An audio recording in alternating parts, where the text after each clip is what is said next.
All right. Thanks everyone coming to the beginner beekeeper course here, March 7th, 2024.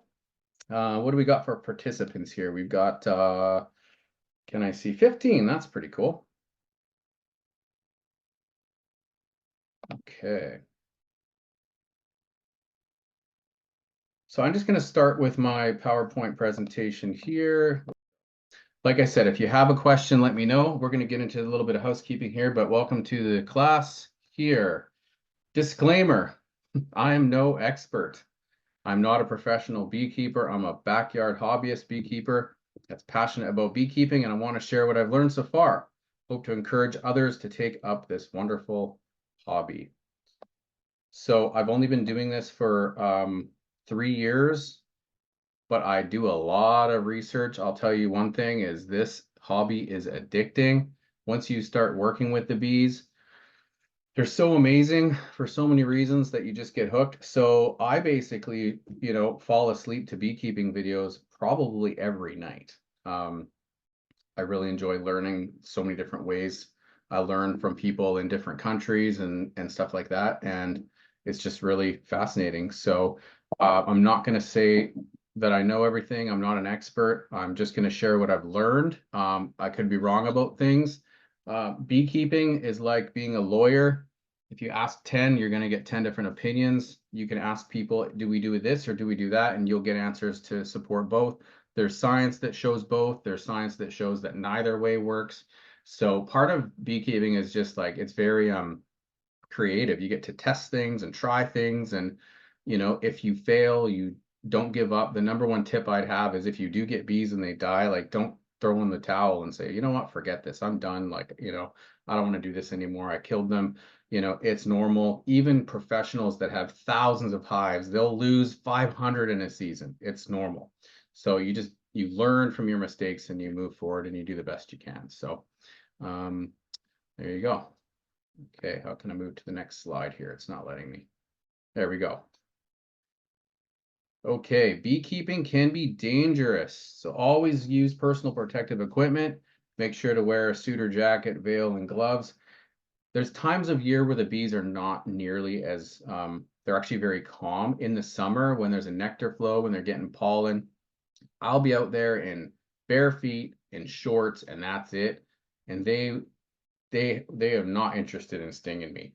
The most times they sting in that time of year is when you're dealing with the boxes or frames and you're not being careful and you accidentally pinch one. It's our fault. You squished one, it stung you, it's reacting to you.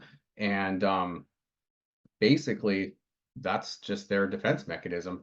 And when they sting, they give off a pheromone that tells the other bees that there's something going on, and then they might come sting you. So the slower you can move, the more careful you can be. But if you suit up, you're basically good to go. You're pretty much untouchable. But when you do up your hood, make sure you don't leave a little opening because they'll find one. I swear they have like a way to see through and like a heat sensor or something where they can find an opening. If you have a glove that doesn't go down the whole way, and they'll find that one spot and get you. So they're definitely cranky in the fall when they're unemployed because they have nothing to do and they're just in protect the honey mode. So yeah, definitely suit up. I don't know if you can see because my bar down here, but down at the very bottom it says having an EpiPen can save someone's life. So that is very true. Okay, what's the plan? So where's everyone from? Put your location in the chat. A lot of you did it already. Feel free to put in there how many years you've been beekeeping, either 0 or 1 or 2 or whatever. How long is class gonna be? I don't know. I didn't go through this presentation and time myself to see how long it would take. I only figured out how to do a PowerPoint presentation for this class. So I don't know how long it'll be. We can sit here and hang out, but hopefully if you have to go do something, then take off. It's all good. Bathroom break if we need to. Questions, like I said, take some notes. I have here put questions in the chat, but I can't see the chat and I don't want to go over there and look at it now. I might look at the end. We can go back maybe if there's something in the chat, if you don't have a notepad and you just want to type it in there so we can go back and take a peek after. You can put it in the chat, but otherwise just interrupt me. I have no problem with that. Don't put your hand up. I can't see any of that stuff. I don't have any admins helping me out today or anything, so just interrupt me. I'm fine with that. Okay. I'm gonna ask you guys a question, just need someone to answer. I totally forgot that the Zoom bar, the like with all the buttons on it, I can't get rid of it. So it's like covering part of my screen. Is it over top of the PowerPoint, blocking out some of the words for you guys, or no? No, No? I Okay, can see everything.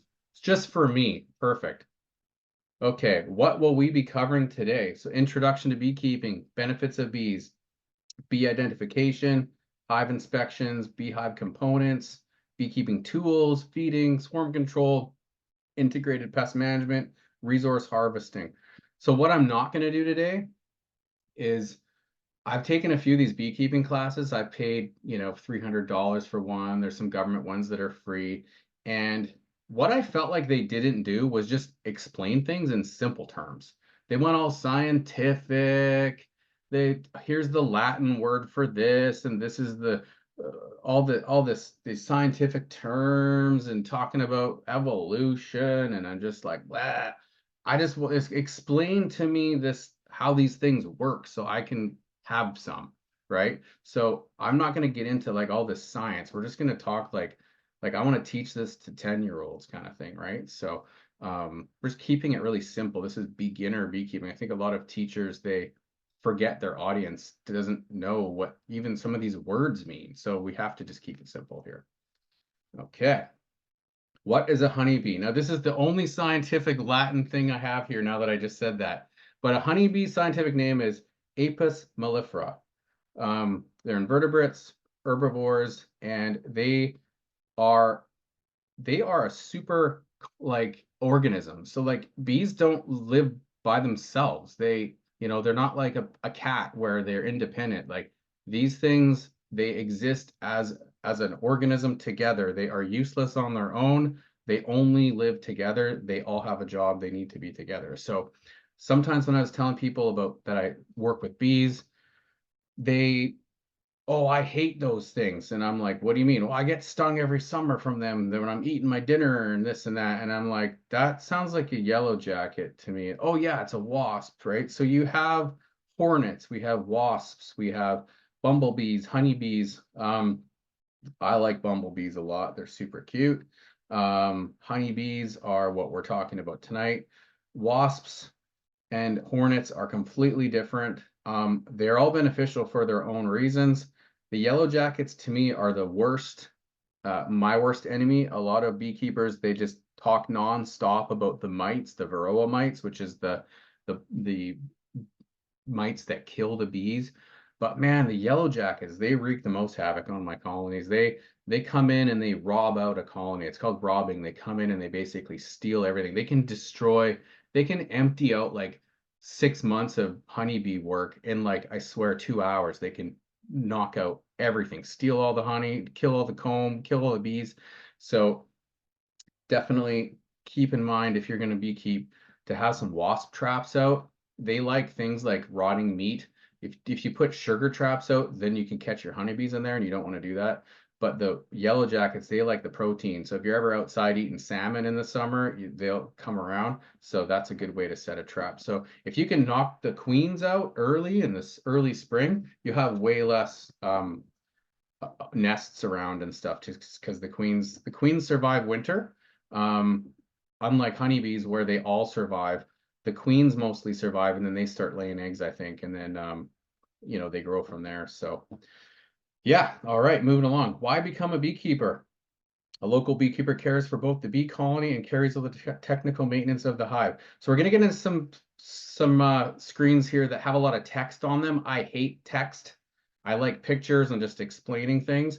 So there's about 5 slides here that I'm just going to read. It'll be a bit boring, but it's just a bit of information. And I put them at the front so we can just get them over with. Okay, why become a beekeeper? There's always something exciting happening in the hive. Beekeepers are constantly learning flight patterns, comb building habits, bee communication, beelining. Have you guys ever heard the term beelining, like going from here to there? The term comes from trying to track a bee's like where it's headed, where it's going. If you see bees in the wild, honeybees in the wild, you can track where they're headed to by seeing their lines, seeing the bee line. So I didn't know that. Brood rearing. Brood is basically the baby bees. It's the nest.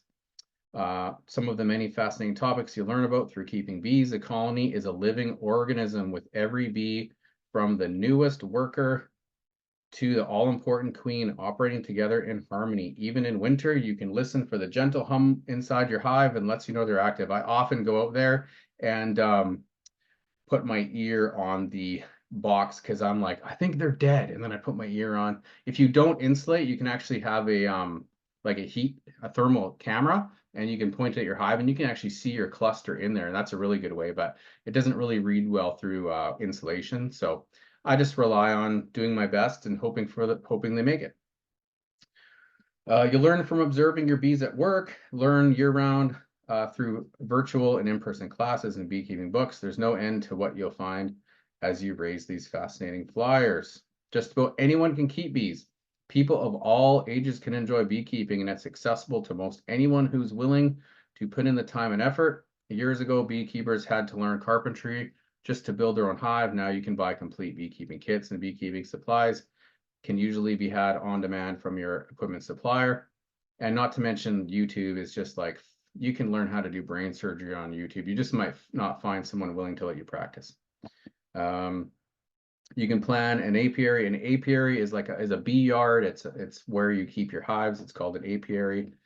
Based on your available space, where you live in a rural, suburban, or urban setting. There are accessibility options for those with mobility issues too. Some hives and equipment are specially designed for wheelchair accessibility, and you can alter existing hives to suit your needs. The beekeeping community offers abundant support and resources, and reaching out puts you on the path of success. It's tons of fun just talking to people in the community, joining local beekeeping organizations and stuff like that as well. When you become a beekeeper, you can learn from others who enjoy bees as much as you do. Your fellow beekeepers possess a wealth of information. Look to them as you learn about honeybee care.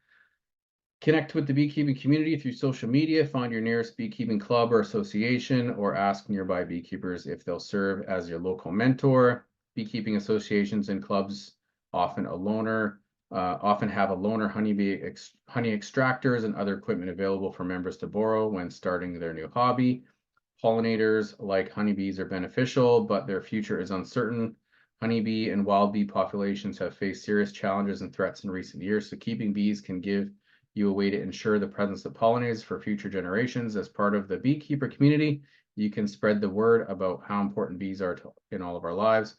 Start a neighborhood bee club, encourage discussions about pollinator health, and invite people to observe the beekeeping process. You may even inspire others to take up the hobby. Well, here we are.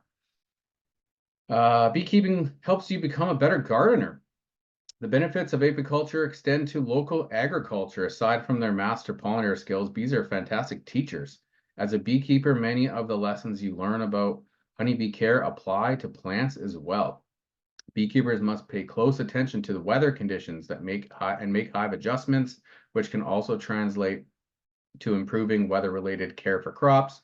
Beekeeping also teaches you about the basic process of cross-pollination, how to identify beneficial and unfriendly insects, proper pesticide use, which will also help you manage the health of your garden.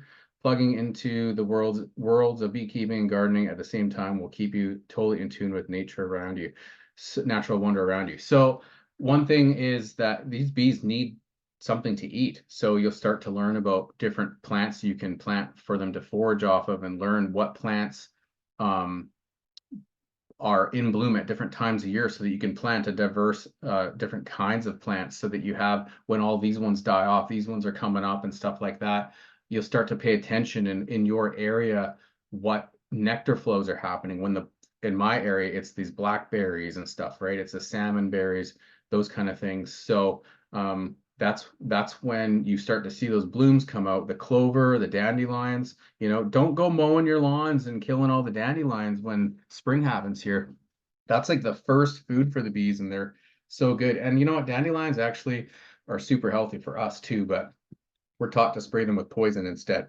But we should probably just eat them. They're really good for us. So I think this is the last one here. Urban beekeeping impacts the neighborhood ecosystem. No longer limited to rural areas, urban beekeeping is more popular than ever. Urban beekeepers are setting up hives in residential and city areas that once seemed inhospitable to bees. So like I'm seeing Hillside Mall in Victoria has bees on the roof. I'm seeing New York City, tons of beehives on the rooftops. It's pretty stinking cool. They'll find food. Because of the high flower biodiversity in a city location with some considerations for bee and human safety, urban bees often thrive. Urban beekeeping brings nature closer so you can enjoy a little bit of serenity in the middle of a busy city life. Urban beekeeping is a hobby that only requires a small footprint. Keep in mind, bees can fly miles, like I think 8 miles or something. Don't quote me on any of my stats. Um, Rooftops are popular for city beehives. Your bees can improve the neighborhood's ecosystem as they pollinate plants in parks and gardens, which promote fruiting and seed production. Community garden members may even provide space for hives because they'll reap the benefits too. Oh, one more. Harvest beeswax and other products from the hive. Though people think first about honey from the hive, beeswax is valuable as well. Wax is the natural material used by young worker bees when they're building honeycomb. Once rendered, melted, and filtered, beeswax can be used to produce natural products for use at home, to give as gifts, or to include in your uh, on your sales table. Make lotions, lip balms, soap, other skincare products. You can DIY your own beeswax products from home, including wax food wraps and wood furniture polish or cutting board conditioner. Craft beeswax candles in a variety of shapes and styles, from simple taper to votive candles to detailed molded candle designs that look hand carved. Because it contains very few skin irritants, but a few microbial compounds, beeswax is a favorite ingredient in beauty products, especially for people with sensitive skin. So I love it because there's so many different products that we have. Okay, this will be the last one. 7, the most popular benefit of keeping the bees of the honey. Obviously, when you get honey flows on and you can get 100 pounds per colony, I mean, then you have 10 colonies, we're talking 1,000 pounds of honey. Honey does not go bad. 1,000 years. If the moisture is taken out of it, it'll last forever. They're finding honey in the pyramids. Like it's still good to go. So if you want to be a doomsday prepper and get your rice and beans in order, you might want to consider storing pollen and honey because they don't go bad. And apparently, if you mix pollen and honey together and you have some access to water and some microgreens, you pretty much have all the nutrients that the human body needs to survive. So there you go. Last but not least, beekeeping yields the most delicious reward, raw honey straight from your own hives. And it's pretty satisfying when you pour that honey and it just pours out. Chris can tell you he did it for his first time, I think last year. It's just so satisfying to seeing that liquid gold flow. It takes patience and dedication to your colony to get it, but the result is worth the effort. Add it to your tea or toast in place of sugar, or eat it straight from the comb. No matter how you prefer it, honey is a favorite natural sweetener. If you collect large amounts of honey, don't worry, it never expires once jarred. Keep it tightly sealed, tucked away in a cool place out of direct sunlight, and it'll be ready when you need it. There's high demand for honey. The U.S. consumes more honey than it can produce. Honey and honey products are always popular at farmers markets. Sell the honey and beeswax products you produce to the people in your community who prefer to buy from local vendors.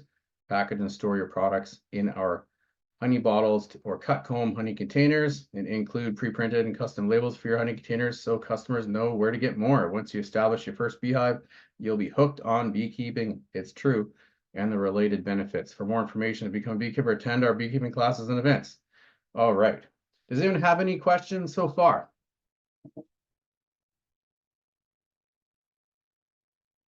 Okay, can anyone find the queen on here? You'll start to learn. Finding the queen is the Where's Waldo of beekeeping, where you'll learn to identify her even before she gets marked. But I don't know if can you guys see my cursor? Can you see? Yeah. Yeah, okay, so she's right here. Now she's got a red mark on her, and I'll explain that later. But you'll be able to identify a queen even without a red mark on her. Okay, what makes up a colony? Honeybee colony is a superorganism. Each bee within the colony can be likened to a cell within an animal. Bees within a colony work together to perform colony level tasks, just as the cells in a human body work together to build and maintain a functional person. So basically you have three types of bees. Every colony has one queen. She's the mama. She lays all the eggs. Drones. Drones are the male bees. Do you see how their rear end is round and not pointy? They don't have stingers. They have these big buggy eyeballs, and their job is to mate with queens. Now, not with the queen in her own hive, because that's her mom, his mom, but they will fly out and mate with other queens. And a queen can actually be impregnated by, again, don't quote me on my stats, but I think it's up to 15 drones. And she'll actually store the different sperm in these different places in her body. And she'll literally lay eggs like from a whole bunch from one drone and a whole bunch from another. So if she mates with like a Russian and an Italian drone from different colonies, you'll actually notice when your bees hatch, say you have really yellow bees or really dark bees, you'll have like all these yellow, bright yellow bees, and then all of a sudden you'll notice that all the new babies are coming out are dark and they're a different breed. It's because they're half her and half whatever the genetics of that drone was. So throughout the season, you can have multiple different strains, different genetic breeds of bees, which is kind of cool. So the worker bee, we'll get into them individually, but the worker bee, they're all females. They sting you. They have a barbed stinger. They sting you one time, they die. And the reason is because their stinger is connected to their guts on their inside. And when they sting you, the stinger gets stuck in your skin. And when they fly off, it pulls their insides out and they die. So they really don't want to sting. You know, their design is to protect themselves. So they're not looking to just go around stinging people. The queen has a stinger, but it's not barbed. So she can sting over and over and over if she needs to. In fact, when a colony is raising multiple queens, we'll talk about this later, it's called swarming. But she'll actually go around and she'll sting through the cells and kill off all the other queens that are on their way up because she's trying to keep her colony together. So here's the queen. The queen bee plays a vital role in the hive because she's the only female with fully developed ovaries. The queen's two primary purposes are to produce chemical scents that help regulate the unity of the colony and to lay lots of eggs, up to 2,000 per day. Barbless stinger. She's important. Worker bee. This is the female bee. Although worker bees have a very short lifespan, roughly 30 days, in her short life, a worker bee will take on different roles: housekeeper, nurse, attendant to the queen, architect, ventilator, guard, and finally forager. So, for example, a nurse bee will feed the eggs, feed the babies, keep the eggs warm, keep the brood warm, bring in the food. The guard bees, there's a few that will sit at the entrance and watch who's coming in. They're like the bouncers at the nightclub, and they stand at the door and they will fight with the yellow jackets or bees from other colonies that come in. A forager is a bee that goes out and collects pollen and nectar and comes back. You guys have ever seen the Bee Movie, where the cartoon where Jerry Seinfeld's the narrator, or he's one of the characters? It's hilarious. It's pretty bang on with how bees work. So drone, he's a male. Sole purpose is to mate with queen. They don't work. They don't make honey. They can't sting.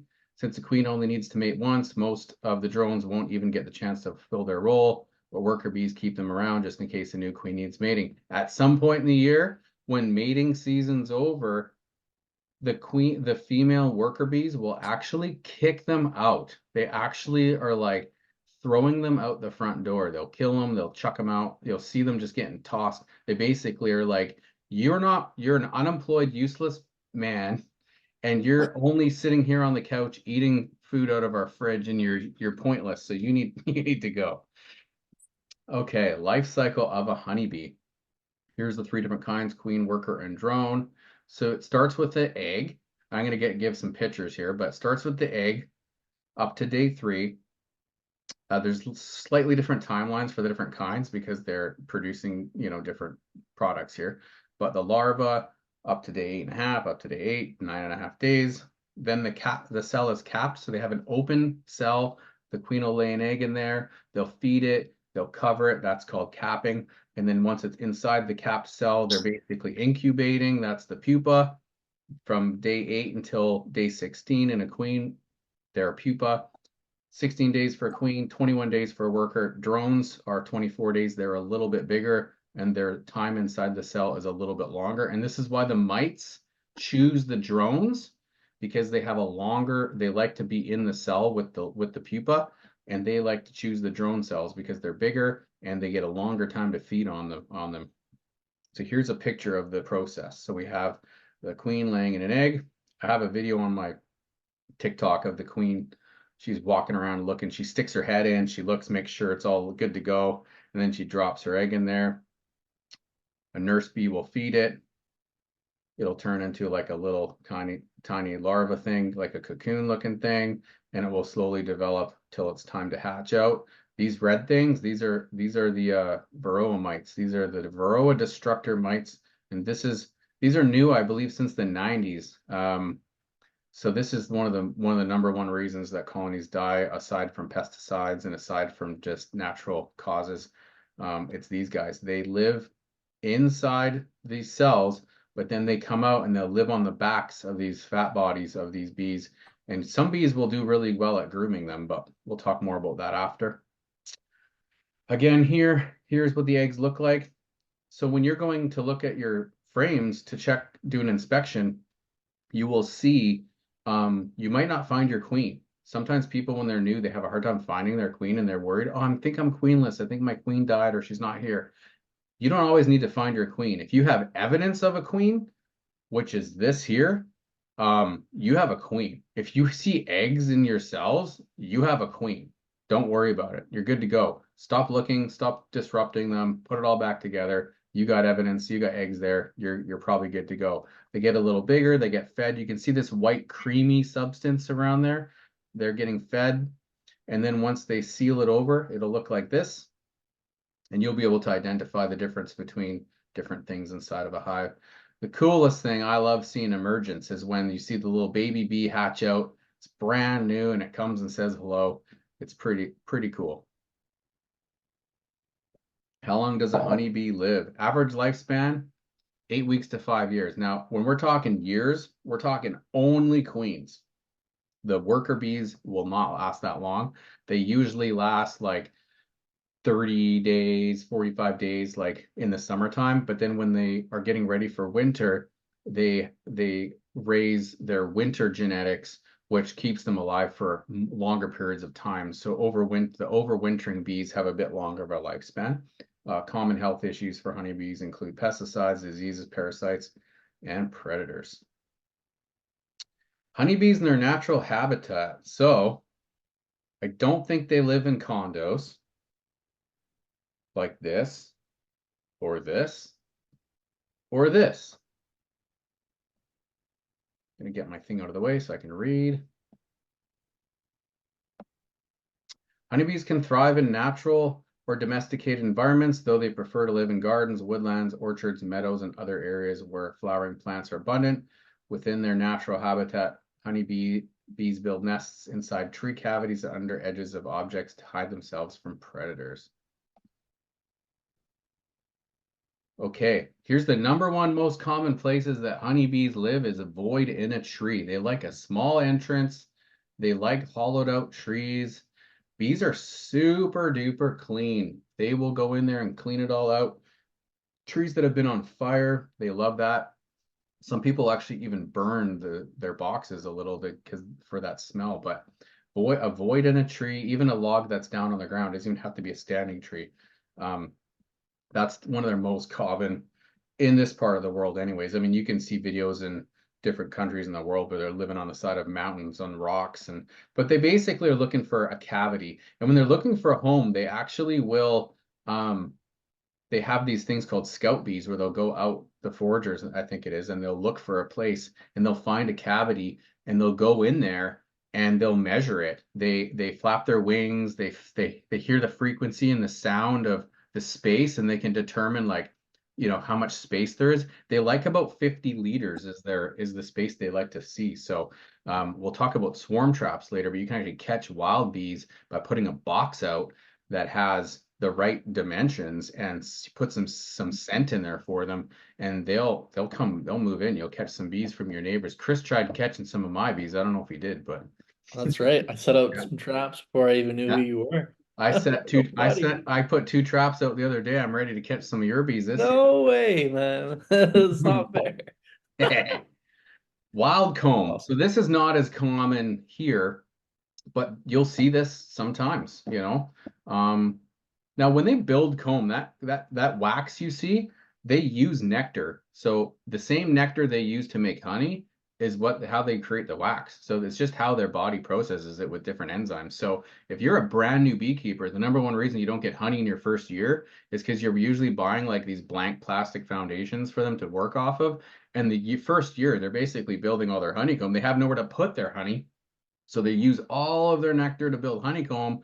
And you're like, why don't I get any honey? Well, you didn't give them anywhere to store it. So if you can get frames that have drawn comb on them already, that's like gold. That's like the most valuable thing in beekeeping is drawn comb. So by year 2, year 3, like you're laughing because when the nectar flow starts, they're basically like, we have all these empty cells. We got to fill them up. Let's just start doing it. So that's an open air colony, not very common. Here's a swarm. This is pretty cool. I'll show you guys a swarm video later, but we'll call this short-term rental, temporary accommodations. So when bees are out of space because they keep growing and they run out of space, they will raise another queen. We'll talk about it in a bit. And they'll half the colony says, "Hey, you guys want to roll?" They're like, "Yeah, let's bounce." And they go. And they will go up there. The queen is in that cluster. Usually the old queen will leave.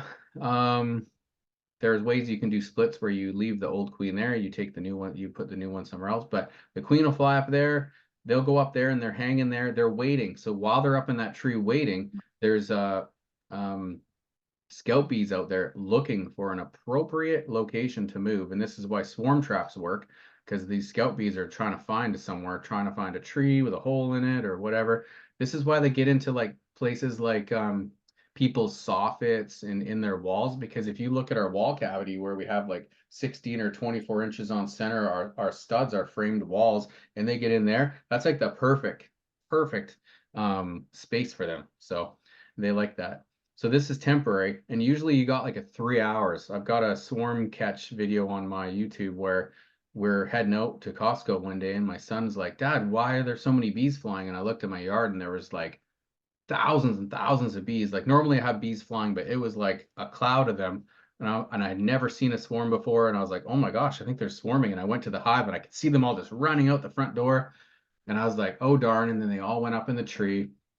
And if you watch the video, you can see what happens. But I got every single bee back. It's kind of crazy to think that all these million bees flying around your yard, you can actually capture them all. And all you need to do is get the queen, and they'll literally all come wherever she is. So it's pretty cool. I'll show you guys another video later. Let's get inside the nest. Reproduction and resources. So one thing that wasn't explained to me when I took all my classes to learn about beekeeping was no one explained the nest to me. I'm seeing this rectangular box with all these vertical straight frames in there. And what I didn't really get from my classes was that this is a nest. This is a simulated nest. So what they do is they build comb in these straight things, and in between comb they have what they call bee space, little bits of space so they can walk around.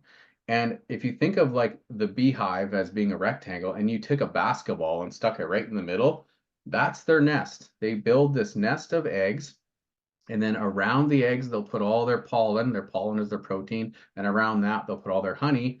And then what they do when the nectar flows on, because bees don't create honey for us to eat, they create honey for themselves and we steal it. Naturally, what they're trying to do is they're trying to wrap their nest with all this food so that when winter time comes, they have access to all their food and they eat it. And that's what they do. So no one just explained that to me. So when I was going into my hives, moving frames around, I'm like disrupting the nest, and I'm like, oh, I'm gonna move these egg frames to the outside because they're only laying in the middle, and I want it bigger, so I'm gonna space them out. And like I probably killed tons of bees because they weren't warm enough. So you want to have your nest in the middle, and then you want to have your pollen and your honey on the outside, and then you want to start going vertical with the honey going up. Now that's a vertical hive. Chris and I also have some horizontal hives, which we'll get into later, but they go horizontally. But think of it as like a basketball in the middle of a box. Artificial habitat. So what we're doing with beekeeping is we're actually creating fake houses for them to simulate the natural place where they live, which is a tree, for example. So the one on the left here is called the Langstroth. This is a vertical hive. There's so many different kinds of beehives in different parts of the world.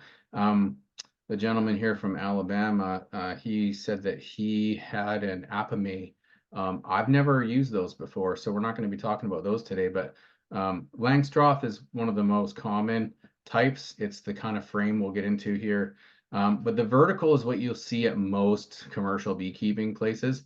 But those boxes, they get heavy. Like those, when you got to lift those off, because you got to go in and inspect your colonies.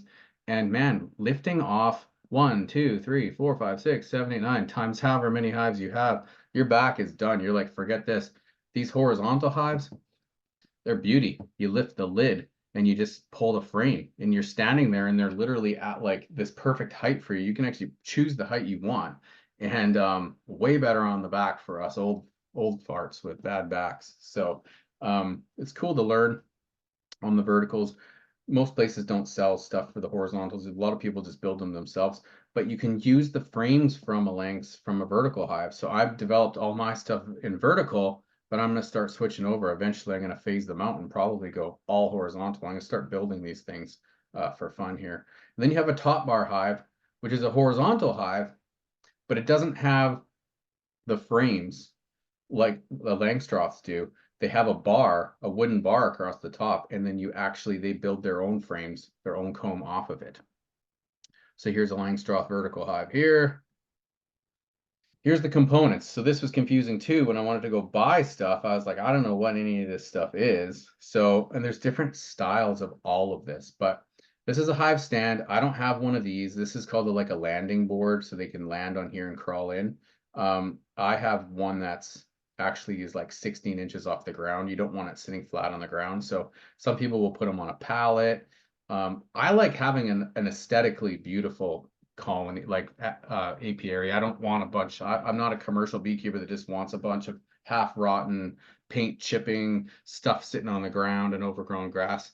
I like it looking nice. So I have nice wooden stands. I paint them all nice colors. And the queens, it's actually helpful to have painted colonies, painted hives, because the queens will recognize, and the worker bees, the foragers, will recognize their home, and they'll make it back to their box a little easier if they have different colors on there. So I kind of keep using the word colony and hive interchangeably, but it's incorrect. The hive is this. The colony is the actual bees that live in the hive. So just keep that in mind. Screened bottom board here. You can use solid bottom boards or screened bottom boards. The difference is that one of them has a screen in the bottom with a piece of wood or something that slides into it. And I like those because in the summer I can open it up and get some ventilation up through. And they also have this bottom board that you can put oil on. So the mites, when their bees are grooming and the mites fall on a screened bottom or on a solid bottom board, those mites will just crawl right back up and go right back on the bees. But in a screened bottom board, the mites fall through the screen, land on your bottom board that's covered in oil, and they get stuck there and they die. So it's a way to help with mite control. This here is called the brood box. It's what we call a deep. It's, this tall. The next ones are called mediums, and they're about that tall. Medium here. I don't know why they're called supers. I think super is short for like supersedure, like basically like growing bigger. So some of the terms are like, where did these come from? But basically, if you just call it like a big box and a smaller box, like it doesn't matter what you call it, but these are used for the brood nests. Some people just go deep on top of deep on top of deep on top of deep, but man, try lifting a deep box full of honey. It is heavy. So a lot of the time, the big box is used to keep the nest. And then you put this thing here called the queen excluder that has these slats in it that they're just big enough for the workers to get through, but not big enough for the pregnant queen to get her Rumposaurus rex through there. She just can't quite squeeze through because you don't want her laying eggs up here in your honey. So you keep her down here with this queen excluder. It's an excluder, not an extruder. Some people say extruder, but it's an excluder. And then you can keep these for your nectar flow. So essentially what you do is you build this just full of bees. This is called single brood management. Some people will actually put 2 deeps on to get more bees. And then as soon as that nectar flow hits, you stick that queen excluder on top, and then you put your medium boxes on, and they just will start filling it full of honey. This is called the inner cover here on top, and then your telescoping outer cover. Telescoping is because it actually fits over top of this one here, so that when it rains down the side, it doesn't get inside. So that's a basic vertical Langstroth hive. Here's the Langstroth horizontal.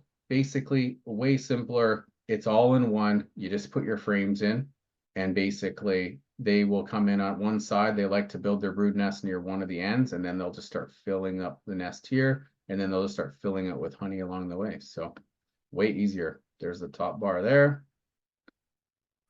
So this is the inside of a top bar hive. So like I said, it doesn't have frames. It has these bars that has these, I had a video that I put out the other day. I said 45 degrees, but clearly it's 90-degree angle. But it just kind of, it's at like a 45. But this is, you put a little bit of wax on here, and they actually will build all this comb themselves, and they will give themselves what they call this bee space here. They know to leave themselves some space along the edge. So they'll actually fill whatever cavity you give them, they'll fill it and shape it to that shape. You'll if you ever watch some YouTube videos of bee cutouts where people get called to go and like, oh, you know, someone's got bees in their shed or in their floorboards or in their ceiling, in the rafters or whatever, they'll just fill it with honeycomb. So here are some frames. We have deep, mediums, and shallows. I've never even seen a shallow. I know they exist. There was this picture back here that showed a shallow super and a medium super. Pretty much we just use deeps and mediums. I've never seen a shallow before, but they exist, so I put it on here. Different kinds of frames. You're gonna have lots of options. People want to make money, people invent different things. There's pros and cons to all of this, but I'll just go over these different types of frames. So this is a classic standard plastic foundation frame. It's not only a frame, so if you look at this one, it's a frame, and this is down here, these are foundations. So you can buy a frame, and then you can buy foundations and stick them inside, or you can buy wooden frames and put, like I said, put plastic foundations inside them, or you can buy it already done, or you can buy a plastic frame and foundation all in one, or you can buy wax foundations and stick them in a wooden frame.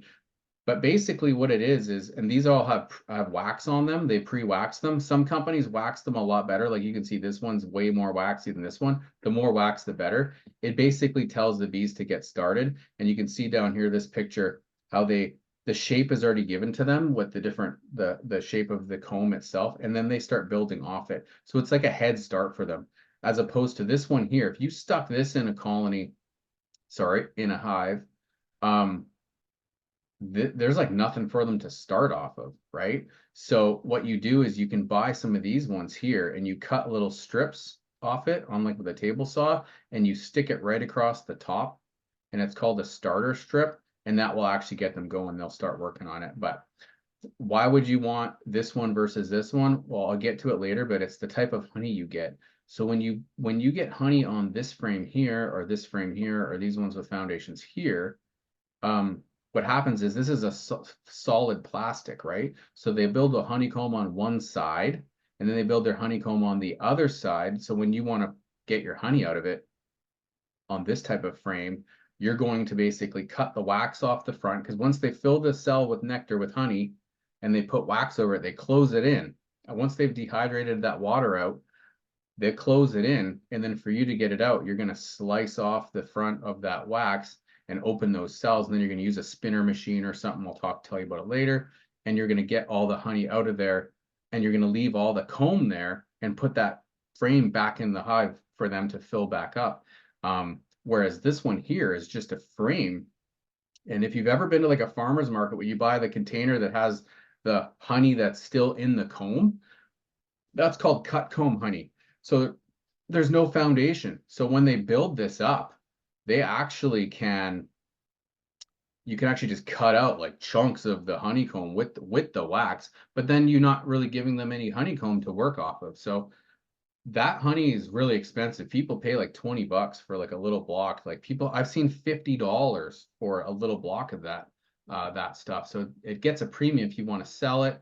When it comes to the bees raising babies, in the winter, if you have a plastic frame like this, they have eggs on one side, or babies on one side and babies on the other. They have to warm it kind of twice as much because the heat's not being transferred through. But when you use this kind of frame and it's just honeycomb, like with this kind of comb here, there's no center divider down the middle of the comb. So those combs that are back to back, they're warming them and their heat's actually passing right through the other side. So I think it's a little easier for them to keep those ones warm during winter. So moving along, beekeeping tools. What do you need? Well, a bee smoker. Bee smoker is a device that most beekeepers use to puff smoke into the hives. The smoke doesn't harm the bees. It interferes with their sense of smell, so they don't react to alarm pheromones. Bee smokers are usually referred to as smokers for short. So essentially, bees communicate with different things. They do dancing, they flap their wings, they have pheromones they give off. And one of the pheromones they give off is the alarm, right? When you pinch one and they sting you, the rest of them will smell it, and it tells them there's a danger. So the smoker basically will tell them to chill out, calm down. A lot of them that are walking around on top will go back down inside, which gives you the ability to work with them a little better, keep them from getting upset. Some people say that it kind of simulates like a forest fire, but forest fire would tell me to get the heck out of here and evacuate, not hang out and chill out. I think it would raise, the alarms, right? So, but inside of a smoker, you don't want to use artificial synthetics. You want to burn natural things. People use burlap, leaves. I like to use pine needles and pine cones because they just light like crazy and they stay lit. But essentially you don't need huge clouds of smoke either, even just little tiny puffs here and there to smoke them down. So that's the smoker. Hive tool, this is your number one thing. The hive tool is an indispensable hand device that's used to open the hive, loosen hive parts, lift frames, scrape up propolis and excess wax. It can even remove venom sac from the skin following a bee sting. Beekeepers never visit a hive without this tool. You will, and then you'll be like, oh dang, I forgot my tool. But this is basically a pry bar. They like glue the boxes together and you cannot pull them apart. It's called propolis and it's basically like sap and they glue it together. So you got to pry it. The little J hook at the top there, it's really good to hook onto the frame to get it to come loose so you can pull it out. So that's your number one tool right there. Veil and suit. You can buy the full suit. You can buy just jackets. You can buy just the hat, just the veil, whatever you want. I have a full body suit that I use like when I'm dealing with the wasps. Like I killed tens of thousands of wasps and even like hornets nests. I just ran right at them. It was hilarious, and I wasn't worried about it. When I'm working my bees in the summer, I don't use anything. When I'm hanging out with them in the fall and they're kind of angry, they usually are just coming at my face because they think I'm like a black bear trying to steal their honey. So I usually just put on a veil. I actually don't mind getting stung. It's actually good for you unless you're allergic. But yeah, I don't use protection as often as I could, but I'm just not overly concerned about it. When you get stung wearing a bee suit, that pheromone gets on your suit, and it's actually good to wash your suit quite often because when you come out like months later and go back and hang out near them, they'll actually pick up that smell still, even from a year ago, and they'll be like, maybe we should sting this dude. So yeah, definitely. Yeah, beekeeping suits work by helping to prevent bees from being able to sting you. The material is a heavy duty bee suit is too thick to allow a bee stinger to pass and reach through your skin. There's vented suits. I highly recommend if you're going to buy one, get a vented one because you're mostly working bees in the summer and it's friggin' hot wearing like a jacket So having the vented suit is way better. I'd say Glove. the smoker is the way to go. Like if you had to choose one or the other. Yeah, I mean, yeah, and I'll even smoke myself. Like I'll even just puff around myself so that I'm covered in smoke and it kind of masks me too as well. So Yeah, I found if you don't use a smoker, like the bees are pissed off. It makes them yeah. really relax in it.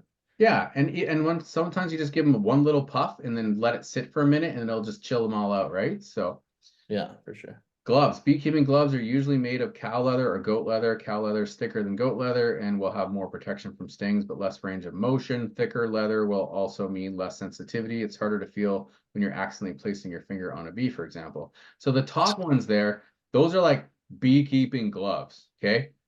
And they like come up to your friggin' elbow. So like you're not getting stung. But those things, when you're dealing with sugar water and honey and propolis, like they get covered in this stuff, and those fingers they get like hard and like you can't feel anything with them. I only wear those when I'm needing to go in there and I know they're going to be mad. And yeah, so I own them, but I flip flop back between those and the nitrile gloves. The ones in the middle, those are like classic leather construction, old school, old man gloves. Um, they work, but again, you can't feel anything you're doing, and your wrists are usually exposed. So the bees will just be like, I'm just gonna sting him in the wrist. I can see his skin there. The nitrile gloves, the plastic ones, there's different types of them. There's black ones that mechanics use. They're a little bit thicker. You can still get stung through these ones. You're just less likely. I think they can sense the skin. I think they can see the skin. So even just having those on, the only time I've been stung through nitrile gloves are when I pinch a bee by accident and he just is reacting to me. So I like to own the beekeeping gloves at the top, and then I have a box of the rubber gloves down below as well. Roles of a beekeeper. A lot of people call it husbandry, but beekeepers, also known as apiarists, will be responsible for building and maintaining beehives and ducting wild swarms, collecting honey and other resources, removing hive parasites, maintaining the health of the hive. As a beekeeper, you will help take care of them. They help them take care of themselves. They provide bees with hives for shelter, medications, and as needed, new queens. Notwithstanding the care that beekeepers provide, it should be pointed out that bees manage to take care of most of their own needs fairly well. So what we're really doing is just helping them. We're being supplementary. So these things that exist in the wild, but a lot of them die in the wild. So what we're essentially doing is creating a place for them to live, keeping an eye on them, and helping them make sure they have what they need, and just taking care of them. We're nurturing them, saving them from the natural death they may have. The feeding that we do sometimes is because they don't have any and they're going to die. But sometimes the feeding we do, for example, spring feeding with sugar water, is to get them ramped up. If you just let them wait until there's a nectar flow, it could be a month or 2 months before that happens. So they're just chilling out, waiting. And if you're like, you know what, I'm going to give you some pollen, some protein, I'm going to give you some sugar water, they'll actually get ramped up. They'll start laying more eggs, they'll raise more bees, they'll get ready, and because then you grow how many bees you have so that when the nectar flow comes, you have 3 times as many workers ready to go get you some honey, right? So, but essentially we're just supplementing, we're taking care of them. How to get started? I want to be a beekeeper. Where do I start? Well, obviously you got to have bees, you got to have somewhere for them to live, and you got to have the equipment. But sorry, this is a bit blurry. It was a little bit clearer on the smaller screen, but when I blow it up, it gets a little distorted. But essentially, there's a timeline. So December 1st, you want to try to line up where you're going to get your bees from so that when springtime comes, you're ready to go. You can place orders, bee packages, mid-March, pre-order beekeeping supplies, get your stuff together. Once this is in Fahrenheit, 55 degrees, think of it as like, I don't know, 13, 14, 15 degrees Celsius, something like that. Feed your bees, right? So if you already have bees, like Chris and I, for example, in the next 2 weeks, I'm about to take off all the winter stuff and I'm going to start feeding them and we're getting into spring mode. If you don't have bees yet, like Buckerfields, for example, just got their bees in like 2 days ago. So you can buy bees from them. They sell out fast. They're very expensive. Number one tip I have for you with getting bees is I bought bees once and I'll never buy bees again. The only way I'll buy bees again is if I have no other option. But once you have bees, you should always have bees. You can grow your own bees. They multiply quickly. You can raise queens really easily. We can talk about that stuff another time. But essentially, people, I don't understand. It's $300 for bees, and you can kill them like that. So like, unless you're rich, that sounds like a terrible return on investment. I just lost 6 or 7 colonies. That's like $2,100 worth of bees, but I only bought $300 of bees originally, and I still have $1,200 worth of bees here. So raise your bees, multiply your bees.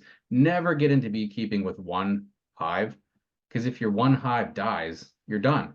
But if you have 2 hives and one hive dies, you can rob from Peter to pay Paul. You can start balancing out your hives. You can split them again. You just need one existing colony. So another cool thing about having friends, neighbors, community members with bees is when once in a while what happens is, say like Chris, for example, has say 3 hives, and his hives are like getting so big and he doesn't want to split. He doesn't want to turn it into 6. He doesn't want to turn it into 12. He just wants to remain with, the 3 hives.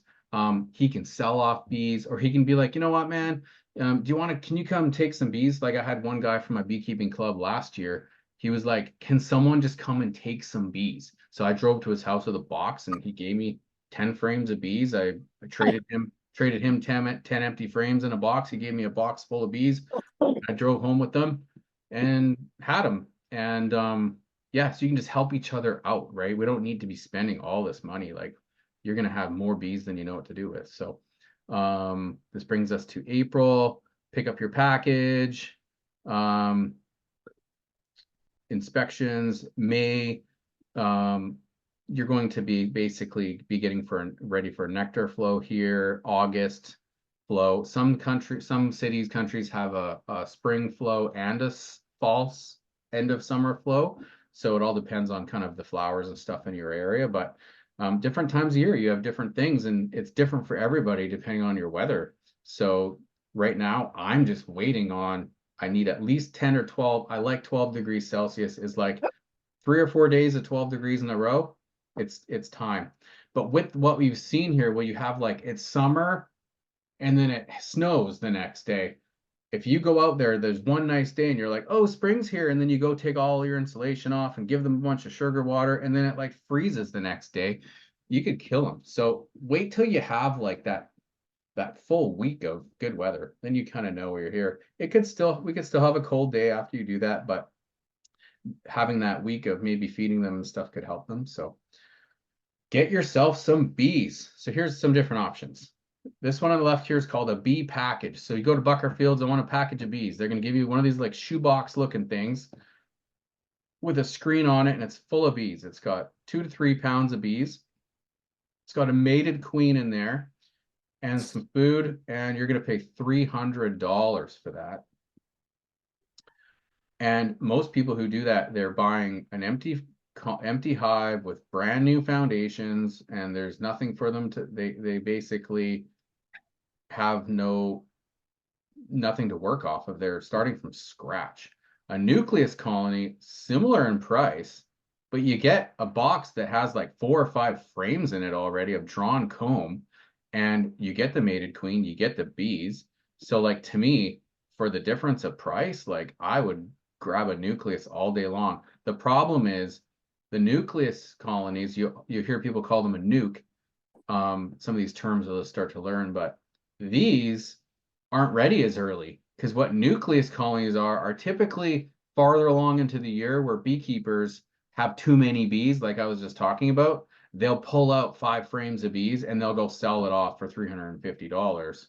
But they're not ready till summer or whatever. Where the bee packages, those are brought in from mostly New Zealand. So when you go right now to Buckerfields and buy a package of bees, they're flown in, they're FedExed in from New Zealand. So they're ready early. So most people get bee packages because they want to get going on it. But if you already have bees and you just want to get some more, then basically nucleuses are the way to go. You probably can't get one as early in the year. But like I said, if you can avoid buying bees, like the thing on the right here, catch a swarm. Obviously, this happens mostly in the later spring, summertime when the bees are just multiplying like crazy. You can set a swarm trap to catch bees that are just flying around your neighborhood. And the way to do that is create a box with enough space. They like that space, that 50 liters ish space. And you can put some lemongrass oil inside. The queen, her pheromone smells like lemongrass, and they will be attracted to that. And you put some drawn combs in there, some frames with some old comb, and they're basically like, sweet, we found a house. It's already furnished. It's ready to go. So you can catch some natural swarms. I've only caught my own swarms so far. I've never had swarm traps till now. We'll see what happens. Hive inspections. This is kind of the biggest thing once you have bees. What are you going to do? We're going to, we got to check on these things. We got to make sure they're doing okay. First thing you like to do is make sure that your colony's queen right. Find the queen. This is the same picture as before. She's right here. She's got a red mark on her.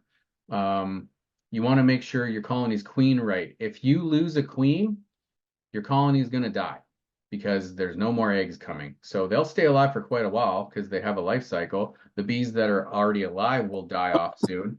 The bees that are underneath the capped brood here, they will hatch out and they'll live, but then they'll eventually die. These nurse bees, they actually, if they don't have a queen, they'll start laying eggs, but they're unfertilized eggs. So they're just laying basically drones. So an unfertilized egg will just turn into a male drone, and they don't. It's a last ditch effort to because their job is to multiply. That's what their goal is what their design is they want to just grow their colony. So when they're like, we're screwed, we're gonna die, we have no queen, well, we might as well raise some drones so they can fly out and mate with some other queens and keep our genetics going, right? It's like a survival instinct. So, but your colony's done. Unmarked queen bee. So she looks different than the other bees. She's got a longer body. This is probably an Italian. They're like this nice golden color. There's black ones, there's Russians, there's all sorts of different types, but you'll be able to identify her because she's longer and she's plumper.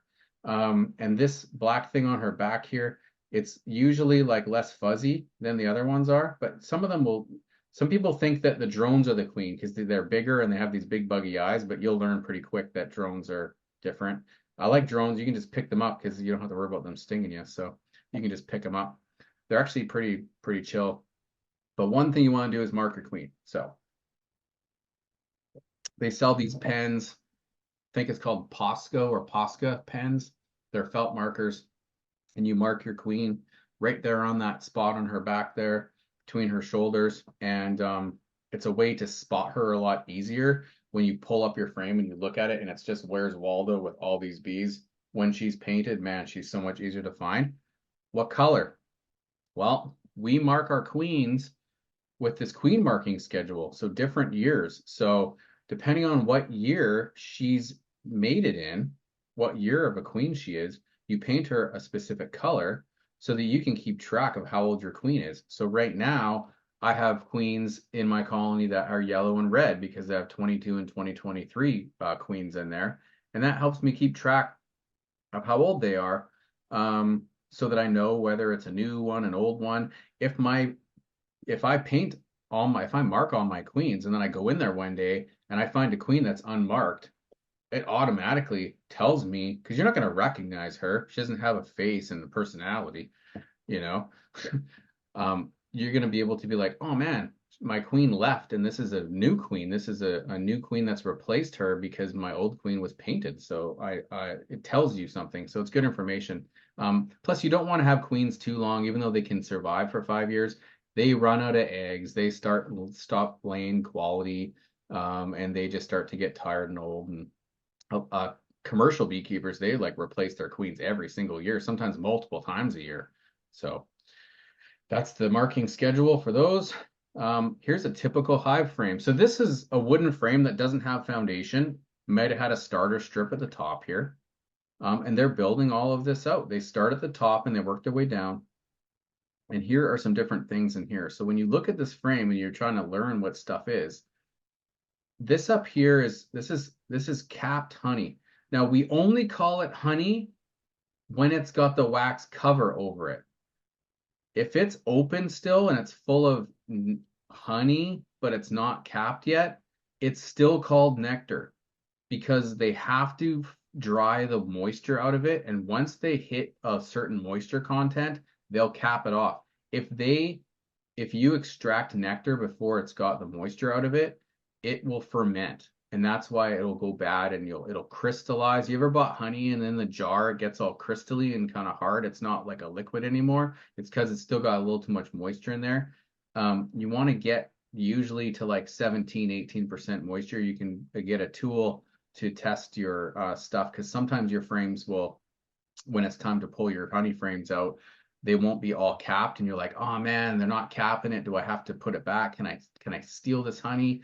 And you can actually test it with a refractometer that will test the moisture content on it. And if it's like at 19, 20%, you can actually have fans blow at your frames to dry out that moisture. And once you hit that 17, 18, you can extract it. But so honey is when it's capped, when it's still nectar in the open cells, it's still nectar. This here's brood. You'll know the difference between regular brood and drone brood.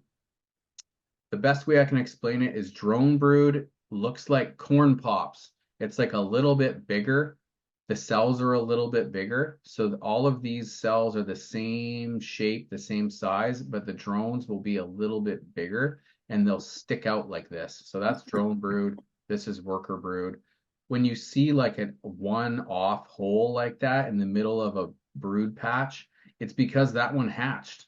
You know, it's not likely the queen missed laying an egg there. It's likely that that bee just has come out and hatched. So, so you're looking for a good laying pattern like this. This is how you know you have a good queen. This is your basketball. This is your nest.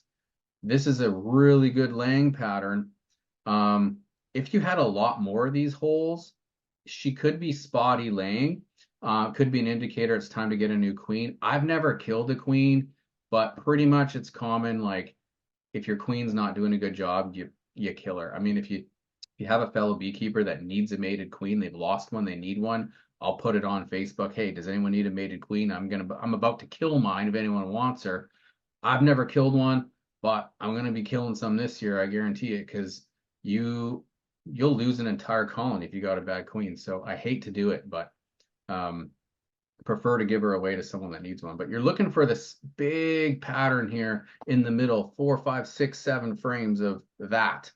And then what they'll do is they'll fill all around here with pollen, and the pollen is their protein. And then all around that, they'll wrap it up. It's like a bridge or an arch of honey, and that's their carbohydrates, their sugars. So this is what you're looking for, is a good laying pattern. Here's your hive resources. Nectar, like I said, it is not called honey because it's not capped. So it just looks like water or liquid inside the cells there. Over here is capped honey. They'll start capping it. It looks like this. So what they'll do is they'll fill it like this with nectar, and then they'll start capping it. When a frame is about 80% capped, that's usually an indicator you could pull it out and strain it, use it, get your honey. Pollen is really friggin' cool. All the different colors are all the different flowers that they're getting it from. So like I said, pollen is their protein. The nectar, the honey is their carbohydrates, their sugar. They need both. I have some pollen devices on my hives to catch pollen as it comes through. I'll only put it on for like a day here and there because I want them to have it, but I'll steal some from them, and it's super, super good for you. This is the honey here and the nectar. The creation and storage of honey is essential function to the colony. Beyond the obvious nutritional benefits, honey is essential lifeline that allows the colony via winter cluster to make it through winter. Pollen. I love that picture. Pollen is also essential to the colony, providing protein and fats. After collection, pollen is mixed with nectar and water to form bee bread. So what they do is I actually take my pollen that I get, and I take my honey and I mix it 50-50, and I put it in a mason jar and I flip it over every couple of days. And after about a week, it's mixed together and it kind of looks like almond butter. And it's basically called bee bread. I don't know why it's called bee bread, but that mixture together, because if you just eat pollen, your body doesn't actually break it down and get all the nutrients out of it. You can, people will put it in their yogurt or whatever, or eat it raw, but it doesn't break it down the same way. But when you mix it with the honey and you have this stuff, and you take like a little teaspoon of that a day, man, it's like full of vitamins and nutrients for you. And if you have allergies and stuff, the best thing you can do is taking this pollen and this honey from local bees that are made from your flowers that are giving you allergies. It's amazing. Brood nest again. Paul's essentially there. I found my first error. I have the same text on both slides, even though I proofread this thing many times. So here you can see the example of the nurse, the regular worker bee brood here, and then the drone. So you can see how they're raised, kind of look like corn pops. They're a little bit bigger. You can see the size of these cells, and then the size of these cells. They're a little bigger. So the mites will be like, oh, look at these. I'm going to hide in here because these are going to be drones. So I'm going to go in there and get some food. Supplemental feeding. This is a terrible picture. Sorry about that. This is open feeding. You do not want to do this. I thought I'd put this on here to show you guys. It's actually illegal in a lot of places to open feed. And open feeding is when you just put out something for the bees to come get, because the negatives to this are, number one, you will induce robbing. So it's not like one colony comes over here and feeds. All of your colonies come over here and feed. The wasps come over, the hornets come over, everything comes over, and they start mixing and mingling. So you create a bit of a frenzy. And then when these bees fly back to their hives, the yellow jackets are like, where are you going? And then they'll follow them over to the hive, and then they'll be like, hey, there's friggin' this thing's full of honey. Get over here, guys. And they'll rob you out. So it induces robbing, and also it spreads disease. So now you have all these bees all hanging out together from different colonies, and if one of them's infested with disease or something, or mites or whatever, you could spread it around. So I think it might even be Canada, but I think BC is just not allowed. I know where I live, it's not allowed open feeding. In the States, there's tons of places that allow it. So don't recommend it.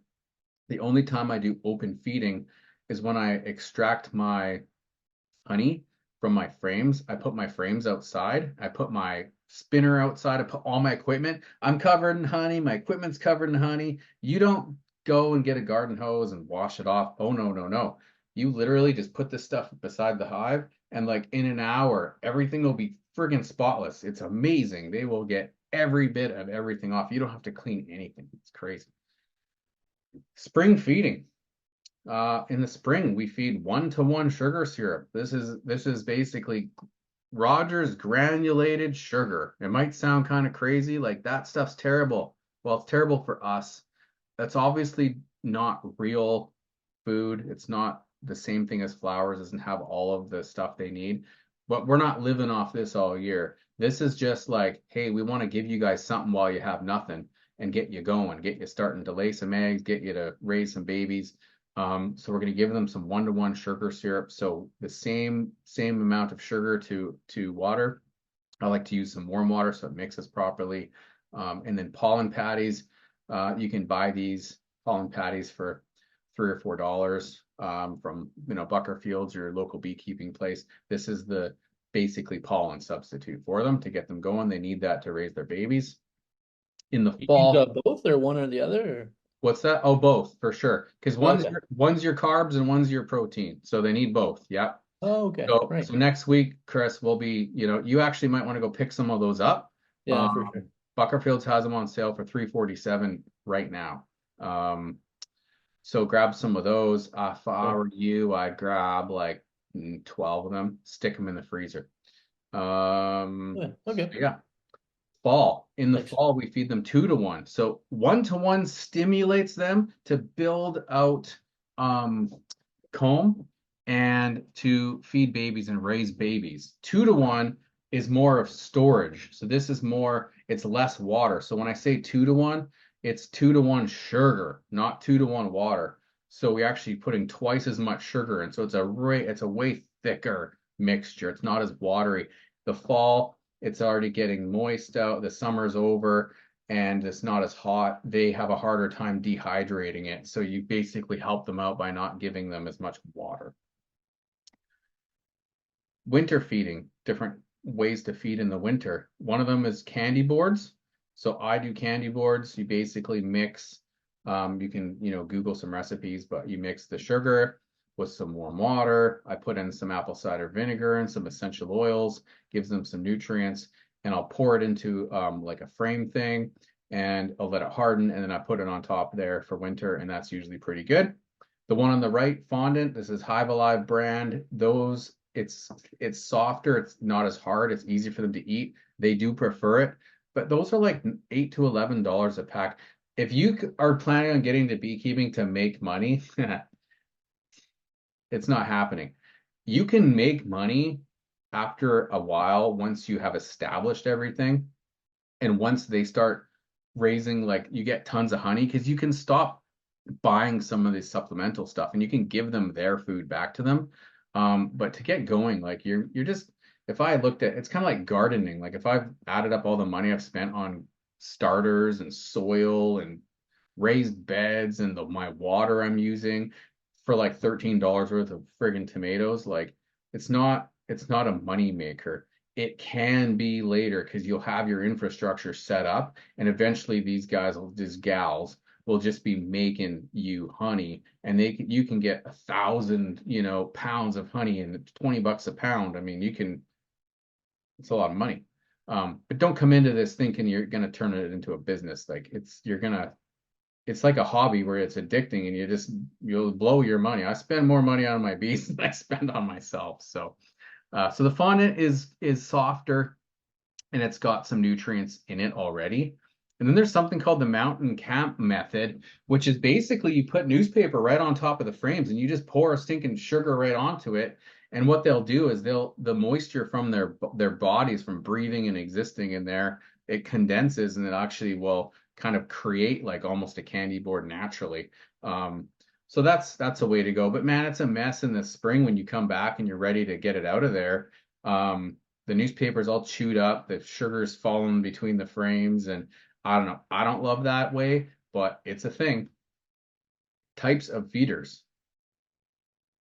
That's an open feeder. Don't do it. Just wanted to point it out. Here is what we call an entrance feeder.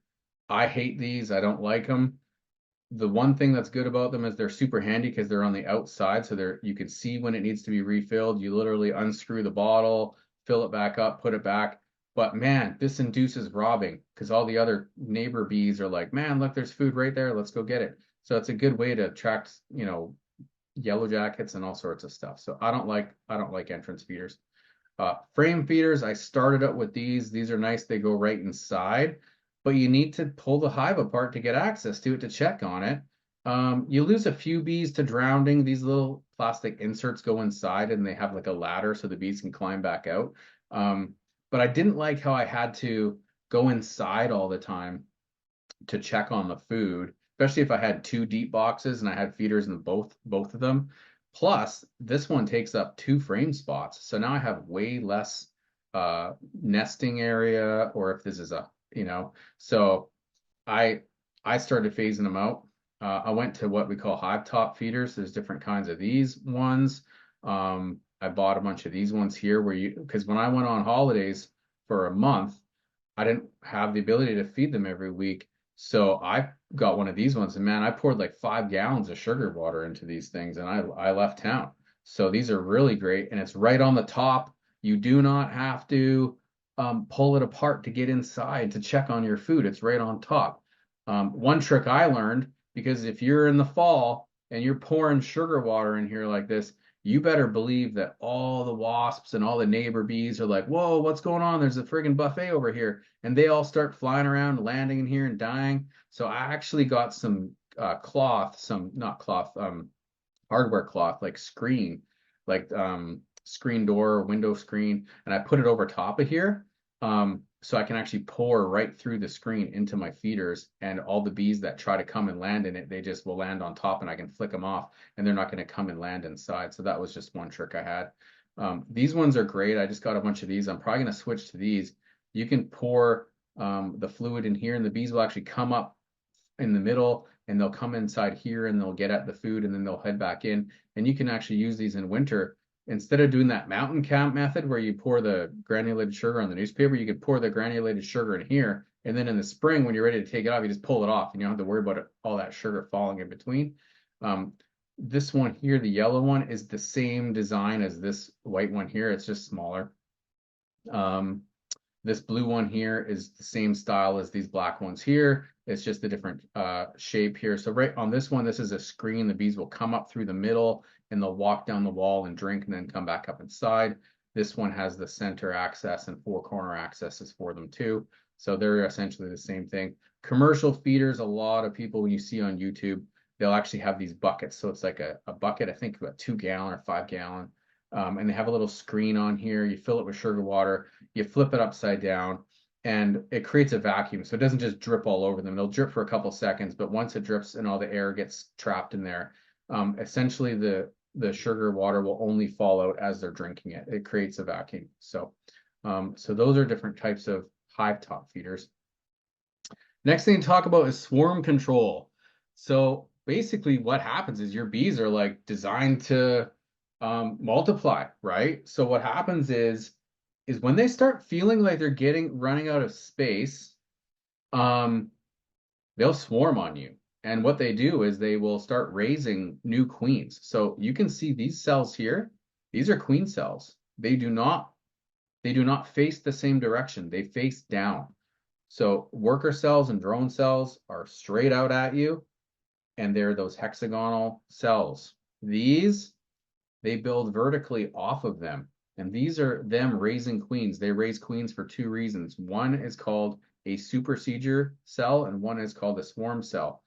The difference is this: a supersedure cell is when they're not happy with a queen and she's not laying well, or she's sick, and they're like, man, or she's getting old, and they're like, it's time to supersede this queen. We need to raise a new one. So these are all insurance policies. They'll raise a whole bunch of queen cells here, and then they will basically, when they hatch, they'll kill her, and whichever one of these hatches first will go and kill all the rest of them, and you'll have a new queen. You'll have a superseded queen. The other thing's called a swarm cell. They're still raising queens, but the purpose of it is they're going to swarm, which is we're too big for our space. Half of us are taken off. We're raising a new queen, and we're going to bounce out of here with her. I can't remember whether she leaves or the old one leaves. I think the old one leaves and the new one stays. Don't quote me on that. I'll have to experiment with that. But I think that the old one leaves. But the way to tell normally is if you look at a frame, supersedure cells will typically be on the face of the frames, and swarm cells will typically be along the bottom of it. So the primary difference to determine if you have a swarm or supersedure cell is the location. Cells hanging in the middle of the frame are usually supersedure cells, while cells hanging from the bottom of the frame are usually swarm cells. Supersedure cells are meant to naturally replace a failing queen. Either way, it doesn't change anything for you. All you need to know is, dang, I better do something here. I'm about to lose some bees. So here's the thing. See how this one's open? You can see the hole in the bottom. This is called a queen cell, or a queen cup. A queen cup. It is what we call, if you look inside it and you don't see any white jelly or an egg or anything like that, it's a cell. It's an emergency cell. They're getting it ready. It's an insurance policy. When you see this one here, it's almost like a thimble. It's like bigger. It looks like a peanut or something. It's quite big, and it doesn't have this flat place here where it's open still. This one here, this thing's ready to go. This is a queen cell, queen cup, queen cell. Cell when it's closed, cup when it's open, and essentially your job is to remember that the lifespan of the eggs is like 16 days from an egg to a queen. So this is why inspections are important, because if you just let your bees do their thing, you're going to just keep losing half your colony. They're going to keep superseding, or they're going to keep swarming, and you're going to lose half, lose half, lose half. And if $300 for this many bees and the whole colonies were 600, and then 300 of them keep leaving and 300 of them keep leaving, like, you got to prevent that. So what you want to do is you want to add more space for them by adding more boxes on top. But you got to go in there and you got to knock these things out of there. And if you miss one, you missed them all. So you can't leave any in there. So you go in there and you find these things and you just tear them off, you squish them, whatever you need to do. But that's one method of swarm control. Splits. When you have 10 frame boxes and every frame is covered in bees, you're running out of space. They're going to start swarming on you. So there's different ways to prevent this. One of them is splitting, where you say have one colony and you're going to turn it into two, where you literally take 5 of those frames, for example, and move them into another box and put 5 empty frames in there. Now you have 2 boxes with 5 frames of bees and 5 empty frames and 5 frames of bees and 5 empty frames, and they're going to raise another queen. And basically you just doubled your colonies. So you can multiply. You can go from like 1 colony to like 12 in like a season if you wanted to.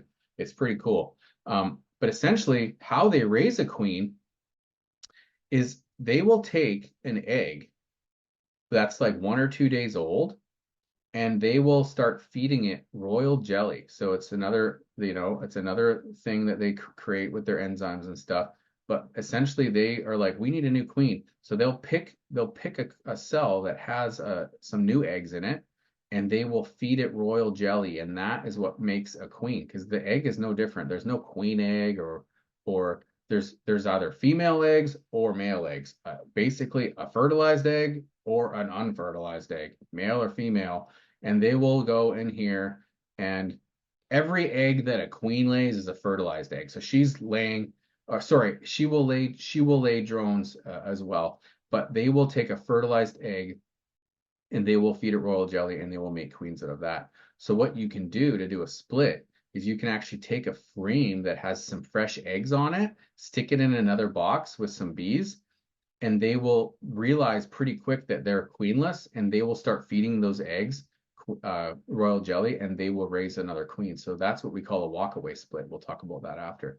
Here's a walkaway split. So here's a box just stuffed full of bees.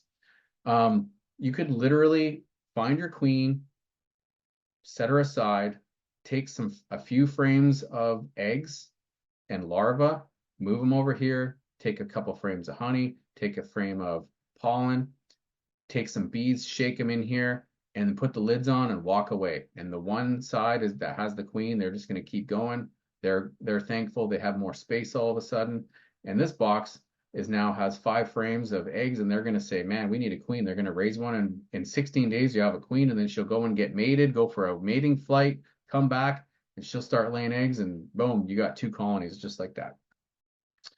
These pictures are terrible. Sorry, they looked a lot better on a smaller screen. So, or you can do a nucleus. This was like a second full box. This is a nucleus where you just take 5 frames and put it into a smaller box.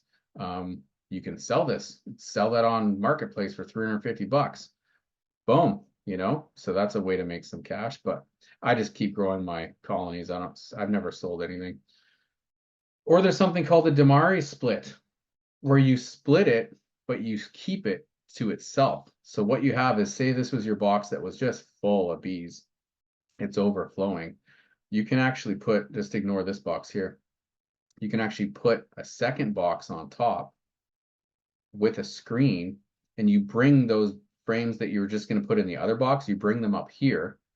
And then after about 8 or 9, 10 days, they are far away from where their queen is stuck down here. So you have like a queen excluder in here. So the queen's stuck down here with those bees, and you've moved like 5 frames up here of eggs and larvae and stuff. They're like not smelling that pheromone. So they think they're queenless. So they start making a bunch of queen cells and stuff up here. So you go in at like day 10 and you find all those queen cells and you knock them all out of there. And then they will, at that point, it's called hopelessly queenless, because those eggs, they can't feed a 12-day-old egg and turn it into a queen. They have a few days to turn it into a queen. So once you've killed all those queen cells out of here, they're just going to stay put, and all those worker bees will come down through here and fly out, and now they're happy. They're not going to swarm. You just did a split, but you kept it internal. So I like doing those. Let's get into pest control. here is the varroa mite here, this red nasty son of a gun, introduced in about the 90s, I heard. That's what they look like up close. But the varroa destructor mite are tiny red, brown, and external parasites of honeybees. Although varroa mites can feed and live on adult honeybees, they mainly feed and reproduce on larvae and pupa in the developing brood, causing malformation and weakening of honeybees, as well as transmitting numerous viruses. Varroa mite reproduction throughout the spring and summer often leads to a large population in the fall. If the economic threshold is reached, one will have the best overwintering success of a chemical miticide if a chemical miticide is applied prior to the production of the winter bees. If an IPM, integrated pest management system, soft chemicals are used when possible. I'm not a big chemical guy. They're starting to talk about vaccinating bees, and I'm all like, anyways, we won't get into that. But I try to go natural as possible. Some people do some fogging. We'll talk about that. Chemicals are the most common. You will hear whenever we're talking about the scientific community, they're more focused on what works the best. And obviously chemicals work the best, but they don't really care about the toxicity of it and stuff. So, you got to make some decisions yourself. There are people in the beekeeping community that are completely all natural beekeeping, survival of the fittest. If the colonies can't handle the mites, they die. And the ones that can handle it are good genetics. Other people get upset because you're not treating your bees properly, and they start getting mad that your bees are flying around with mites, and they're getting on my bees and stuff. So you just got to make a decision. I try to use something called oxalic acid, which is a natural derived, like more of a natural chemical that is not synthetic. So experimenting with different things. But here's kind of the population of how things work. So if you look at the bees out of winter, springtime, they start to peak up this time of year here, and then they start to die down as they get ready for winter.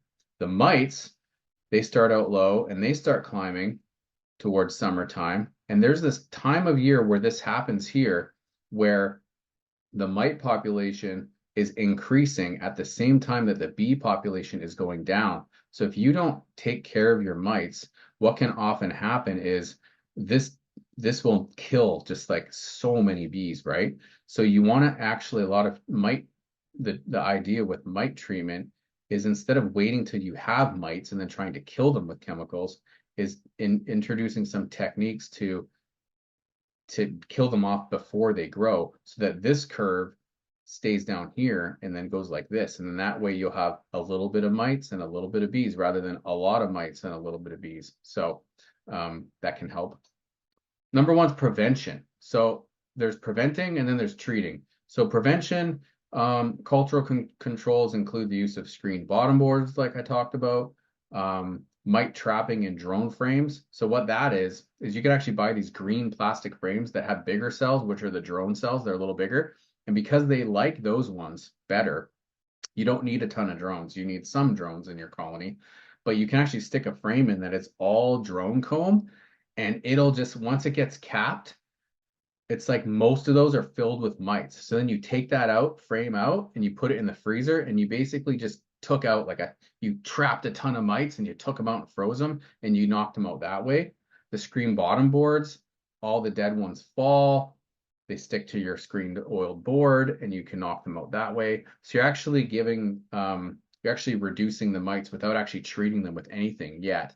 And then the last thing is called providing a brood break. So what you can do is you can actually cage your queen for like a week, where she's covered up and she can't move around laying eggs. So all of the cells that have the babies in it, they will hatch. All of the mites will be exposed to open air, and then you can treat them with your acid or whatever. And because some of the treatments don't work to get the mites that are in this closed cells. So what happens is there's no closed cells. You did a brood break. You basically put a pause on her laying. So there's a period of time where all the cells are open, and you can actually treat at that time and get a ton of dead mites, which is good. So prevention is key. Testing. A lot of people do a mite check, and they'll only treat their colonies if they're over a certain threshold. So you get one of these little containers here. You can do an alcohol wash, you can do CO2 injections, or a sugar roll. And what the difference is with an alcohol wash, you're actually going to kill the bees. But if you think about how many bees the queen can lay in one day, okay, you're going to take like a scoop of bees and put them in here and put some alcohol in and shake them up. And then you hold it up and you look and you can see how many mites there were. And then there's a calculation you do based on how many bees are in there, how many mites you find, what percentage of infestation do you have. And if it's under a certain threshold, you don't have to treat, for example. And if it's a high threshold, you're like, dang, I better do something about this. Some people don't test and they're just like, I'm just going to assume I have mites and I'm just going to treat them. That's kind of not the greatest idea either, because if you don't have mites and you're treating them, you could actually be introducing other stuff to them, like treating them for no reason. It's like taking antibiotics when you don't need them. So sugar roll is you use powdered sugar and the bees don't die, but I find the mites don't fall off as easily. CO2 injection is kind of like alcohol. It's just, carbon dioxide. I think that's like frozen, those little cartridges or whatever, and it will kill the bees, I believe, as well. So this is just a way to check to see if you've got an infestation or not. The actual treatment, okay, I want to treat, I've got mites, I want to treat them. So there are several methods used to kill off existing mites. Some treatments are synthetic chemical miticides, such as apivar strips, and some are soft chemicals, which are naturally occurring, such as oxalic acid, as I mentioned, dribble or vapor, and fogging with mineral essential oils. Some people, so these strips you can buy, they're quite expensive. I think I paid $60 for like a 10 pack. You put in like 2 for every 10 frames, and this is a chemical. And you don't want to put this in when you're going to have honey come in because it'll get in your honey. So I used that in the first year and then I stopped. Last year I just did oxalic acid vapor, where I have a little device that you put this powder on and it uses a little car battery and it smokes into the hive and it kills them. That's pretty good, scientifically proven to work. The fogging is something that's frowned upon in the beekeeping community because a lot of the beekeeping community just has this idea in their mind that, we need to just like treat them with chemicals. And at some point, we're going to start to see that all of this terrible chemical treatment we've been doing is killing everything and not good. So we'll learn one day. But We'll see if the fogging I did over the fall works at all, eh? well, so I bought a fogger last week, same one as you, Oh, and nice. I'm going to treat one of my colonies because part of this is experimentation. See, the scientific community will say we don't have enough evidence to show that it works. Well, that's because maybe there's no one throwing any money at it because there's no money in mineral oil and essential oils. So essentially, you get a fogging machine from Home Depot and you put mineral oil and some essential oils in there and you fog them. There's no money in this. They're not able to sell us these products. So no one's putting any money into this science to see if it actually works. So all we can do is try this stuff. There's one YouTube channel, I think called the Fat Bee Man or something, and he fogs. And who knows? I mean, how do we know? We have to try it. So maybe you try one. I'm going to try it. I'm going to treat one a certain way and another one a certain way and see if I can see evidence. You can pull at your screen bottom board the next day, and if it's covered in mites, then dang, man, this kind of worked. So heard some negatives that maybe the fogging can affect the bees, but I haven't heard that. You fogged yours. Did you find a bunch of dead bees in your colony within the few days Yeah. after? Right. So this is trial and error. I just feel like don't feel pressured into doing stuff because other people, we just went through this as a society with forced medication, we'll call it. Don't feel pressured because trust the science, because the science is not always to be trusted. So I'm more of a natural person, but I don't want to tell anyone what to do. I think we need to all make choices for ourselves, but I would like to attempt to, I mean, at least oxalic acid we know that the people who promote the pesticides and stuff, they actually will support the use of that stuff. So that's where I'll lean if I need to get into some heavy treatment. If I'm worried about some mites, like I've got the oxalic acid ready to go. But I'm going to try some fog in this year. Okay, harvesting some resources here. So man, here's the cut comb honey, like I talked about. Here's some honey, here's some pollen here. It's beautiful, the stuff that they make. It's pretty amazing. Here's some cut comb honey. Honeybees have the distinction of being the only insect that produces food consumed by humans. Pretty cool. Honey is natural and it has a long list of health benefits due to its antibacterial properties. Produced without chemicals and human interference, honey is a healthier alternative to the high fructose corn syrup that invaded sweets and processed foods in recent years. Okay, so honey is like, it's got so many uses. And again, because of this, the world we live in, I need to say, I am not a doctor. This is not medical advice, but I'm telling you, honey is like antibacterial, antifungal, like so many things, antibacterial. It is amazing for healing, for so many different things. Manuka honey out of New Zealand is a specific type of honey that has these high numbers of, I can't remember what it's called, like an ABV or something rating. If you get like a 16 or something, this stuff, okay, I had MRSA and I was put on like 4 rounds of antibiotics, like hardcore stuff. I'm on the phone with the disease prevention people. Like I've got this thing that will not go away. I'm taking all these drugs. Nothing's working. I got open sores and it's just getting nasty. And all of the medical community is just throwing more antibiotics at me. And I started researching basically the whole thing about MRSA is it's like it's resistant to the medication, right? It learns, but the genetic, like the makeup of this honey is so complicated and complex that the bug can't figure it out. It can't solve it. And after using antibiotics for weeks and weeks and weeks and just getting like, it was destroying my microbiome and my gut and stuff, I started using some of this honey externally on like my wounds and stuff. And within days, it was gone. It was crazy, knocked it out completely. It's good for so many things. Comb honey here, like I said, this is when you don't have a foundation and you just cut out literally the wax, the cells, all of it. Then you have what we call drain and strain, or crush and strain, where you basically would say take this and smash it through a filter, through a screen, and you're left with your honey. Or what I do is I use my foundations. I use this knife here. I cut off the front of the wax to expose the cells. I chuck them inside my spinner here, and it extracts it out, and it's amazing. It's super easy. You got your honey. It's so satisfying. Beeswax, you can use the wax. You can clean it, super easy. It's cheesecloth, some boiling water, pretty sweet. I got some videos on that. Here's the pollen, full of vitamins, minerals, carbohydrates, lipids, protein. Comes from the pollen that collects in the bodies of the bees as they fly from one flower to another. You may also hear recommendations for using bee pollen for alcoholism, asthma, allergies, health maintenance, premenstrual syndrome, enlarged prostate, and stomach problems. Also used as an energy tonic. Propolis. This is this red-looking sappy tar stuff. This is what they use as glue to glue things together. They'll seal up holes. If they don't want ventilation, they will close it up. They use this stuff here. It's a resin-like material made by bees from the buds of poplar and cone-bearing trees. Bees use it to build hives and may contain beehive byproducts. Propolis seems to help fight against bacteria, viruses, and fungi.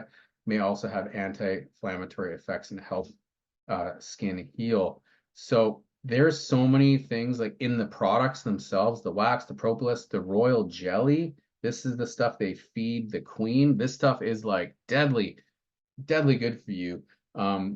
It's super expensive because you have to like the people will like scrape out these tiny little bits at a time. It takes a while to fill a jar, as you can imagine, but fresh royal jelly contains water, protein, carbohydrates, B vitamins, sodium, amino acids. You can take the gel orally to boost immunity or overall health, or you can apply it topically to support healthy skin. People use royal jelly for symptoms of menopause. It's also used for hay fever, diabetes, PMS, obesity, dry eye, and many other purposes.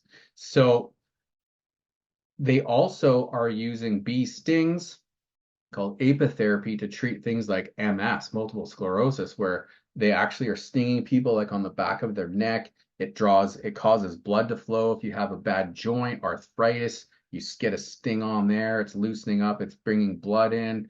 Um, they're healing people with PTSD by putting people next to beehives, and they're around bees. This emit this frequency. I don't know if you guys know much about like the healing that this world has is with frequencies. A lot of the frequencies we're surrounded with are actually frequencies that are cause death and disease.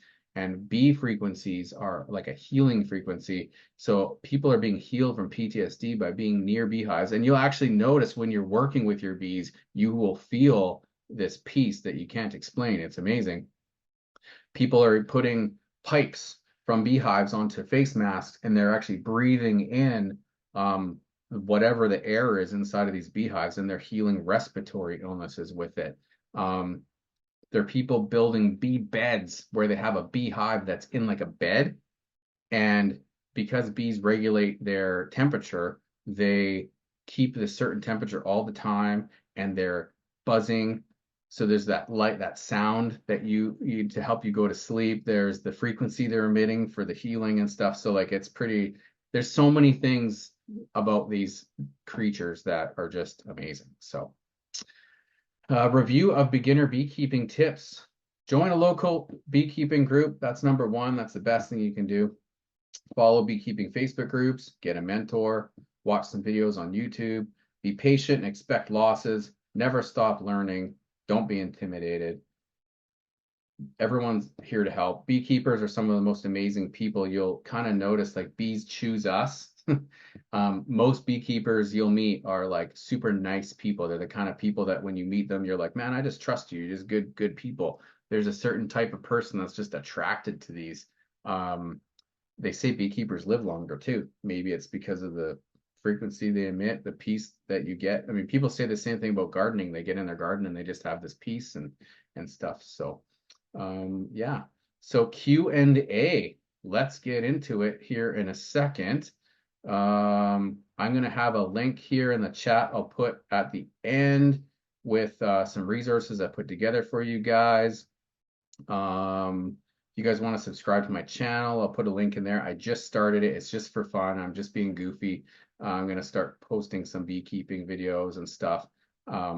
So in lieu of me charging for this class, if you guys just want to subscribe to my channel, I might have 11 new subscribers by the end of the night. But so yeah, thank you for joining us. We'll do the Q&A here. Now I'm just going to stop the screen share so that we can get back into the meeting here, and I'm just going to check the chat and see if anything got put in there as far as any questions go. Homeopathy in the sugar water for mites.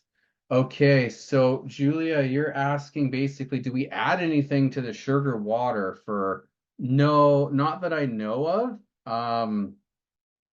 Not that I know of. I know that in like the sugar stuff I do for winter, I put some essential oils in there. I have heard people put some essential oils in the water. I don't know if it does much. It might turn them off drinking it. I'm not entirely sure. But yeah, I have heard people put rosemary oil in. I've heard people put tea tree. I've heard people put, you don't want to put lemongrass oil in because that's like the queen's pheromone. I was just used homeopathy, which has no flavor or smell, right? Oh, it's just like an essential oil, but it has no scent to it. Homeopathy is completely different than essential oils.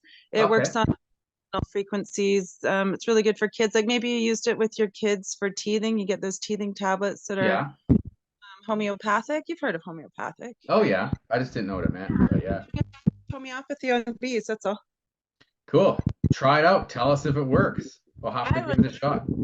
It sounds very interesting. Yeah. Great Cool. presentation. Thank you. Dogs around a hive. Okay, so I go out there with my children. I got 3-year-old. I've got cats. Like if you Google pets bee stings and click on images, it's actually quite funny. It's not going to kill them. Their faces will swell up. They're called spicy. They're spicy bees. Animals eat them. They get stung. not a big deal. I don't know if you have like a tiny little chihuahua, maybe not. But basically not a problem. I like to have my bees in the fenced area just to keep things away from it. But no, nature exists. Bees are everywhere. The bees, right now, you don't have your own bees, but like there's honeybees that you probably will see in your yard from other people's bees flying around or natural bees. And if they want to sting your dog, they don't just go around stinging. Yeah, jalapeno sky raisins, exactly. So yeah, I wouldn't be worried about it, but that's up to you to decide for yourself. But No, I yeah, have a Rottweiler and he's like 100 pounds. And oh, he's he's only good to 10 go. months old, so he's like super, super curious. So I was just wondering when that happens that it was safe, but it sounds like it's fine, so I'm not worried. Yeah, I'm sure it'll be fine. And if he gets one time, he'll probably learn to step back a little, right? So Yeah, and I yeah, mean last year too with all those, I don't know if they're hornets or what they are, but they're all black. that sounds like a hornet. Yeah, that's called a bald face hornet. They have little white marks, but they're mostly dark. Yeah, Yeah, that's it. yeah, We had a huge hive in our front tree and I got stung, and it's the first time I've ever got stung in my life, which is so funny. yeah. And Those are it was nasty. brutal. Those are Yeah. nasty, but you know what? Those kill yellow jackets. Oh, good And to they know. don't kill the honeybees. So I keep the hornets around and I kill Okay. the yellow jackets. I'll let the hornets thrive because they'll only sting you usually if you're going near the nest. Like you even step. Yeah, I was trying to get rid of it. That's what Yeah, happened. exactly. But if you have a beekeeping suit, man, you can go at that nest All and not right, worry about it. I exactly. shot at a bald-faced hornet nest from like 20 feet away with a pellet gun, and in a half a second, I had 10 of them on me. They knew where that Oh bullet came yeah. from. It was crazy. Yeah. Yeah. Awesome. Yeah. Okay. So what else? How do you or where do you collect the bee pollen or royal jelly? So I have a pollen trap that goes on the front of my hive. If you go on Amazon and type in like pollen trap, there's these yellow and brown plastic boxes that essentially go over the entrance of your hive.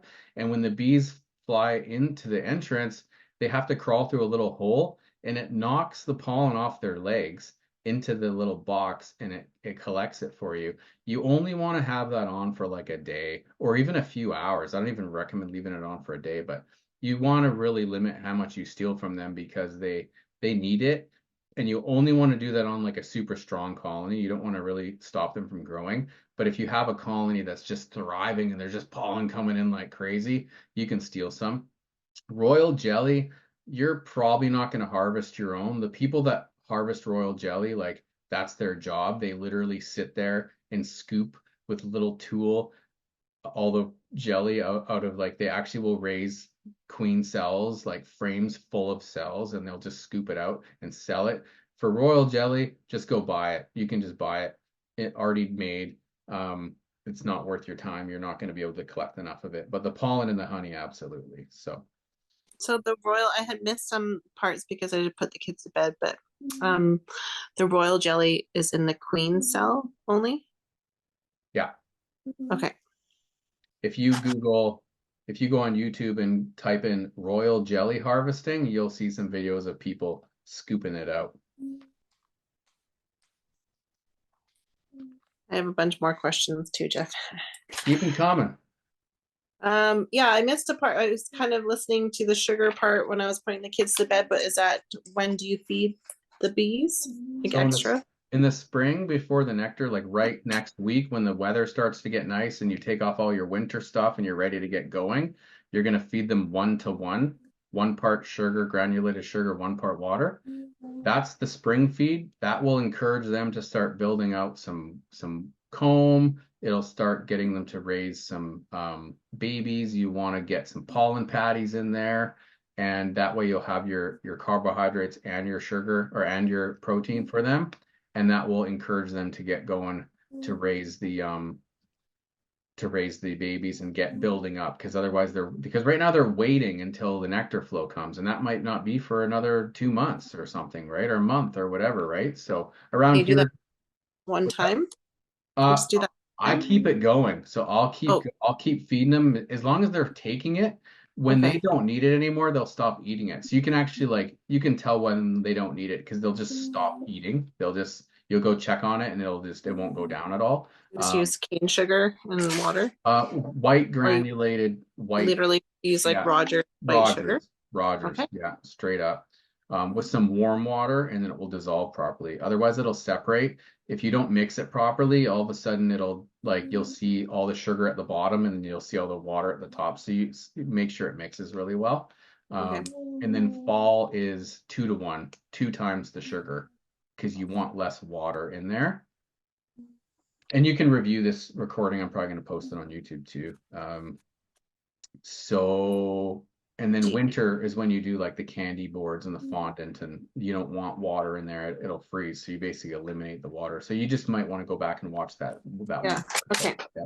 And any topic that you want to learn about, you can literally like on YouTube, spring feeding, beekeeping, fall feeding, beekeeping, winter feeding, beekeeping, how to do a split, how to, get rid of wasps. Like every little people are doing, so there's so much content out there now. So I have You a question. Oh, sorry.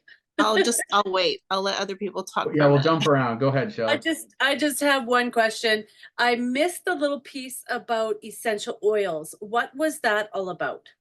I think it was when I was talking about fogging. Okay. Fogging is an unproven so far way of doing mite treatment, where you basically get like a fogging machine and you put mineral oil in it, and then you put some essential oils in it. I don't know exactly what kind. I think maybe tea tree's one of them. I think maybe wintergreen might be one. Chris, what are you using? So Hey, bro, what were you saying? What kind of essential oils are you putting in your fogger? Do you remember the Oh yeah, sure. 23 to 25 drops of thyme essential oil. time? Okay.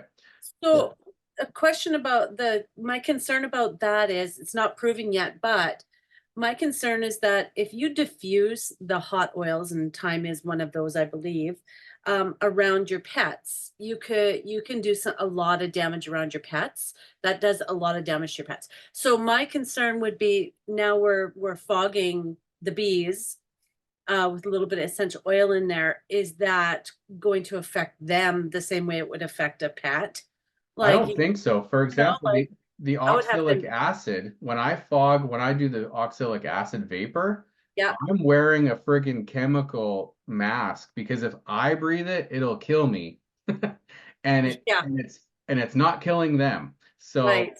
definitely there's a difference between us and them. So Yeah. yeah, and Chris, like we're not seeing evidence that it's harming them either. We haven't seen that happen yet, where you Good. fog them and the next thing you know, there's a bunch of dead bees, right? So Yeah, I haven't seen any problems with it. I mean, it kind of essentially gives them like a body armor. It protects them from mites getting on them, right? It's my understanding anyways.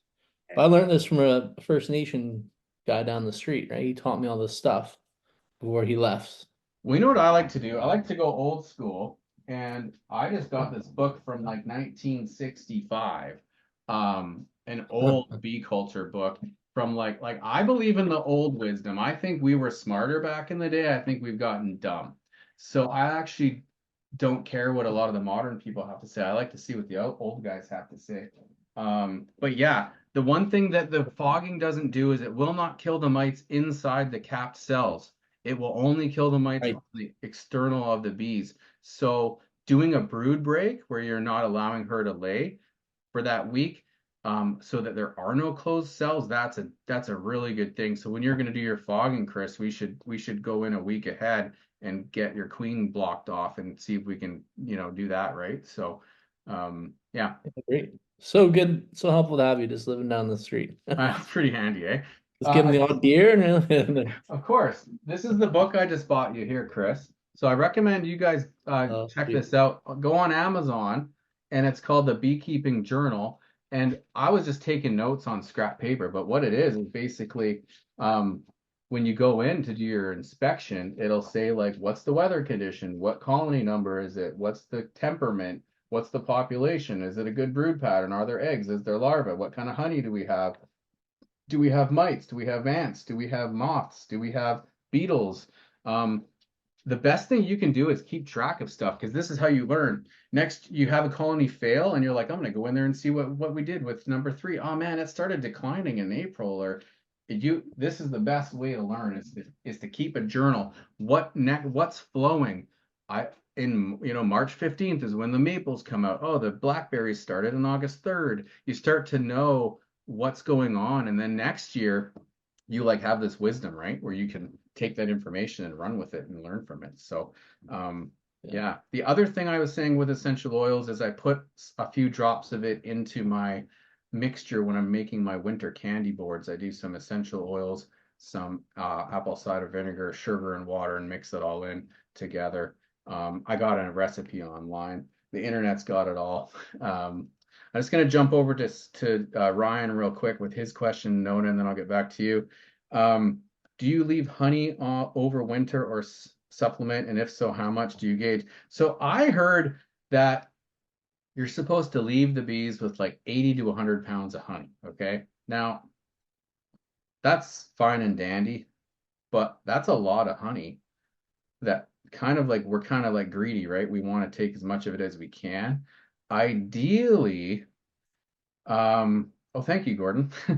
Ideally, you want to leave them with as much as you can, but one thing I've learned is that the bees will literally starve with food an inch away from them. And I just posted a video on my channel like 2 days ago where I'm explaining this. And what it is you have all these 10 frames in a box, and the bees are in this cluster, and they're freezing cold and they're trying to stay warm. And you have honey here, here, here, here, here, here.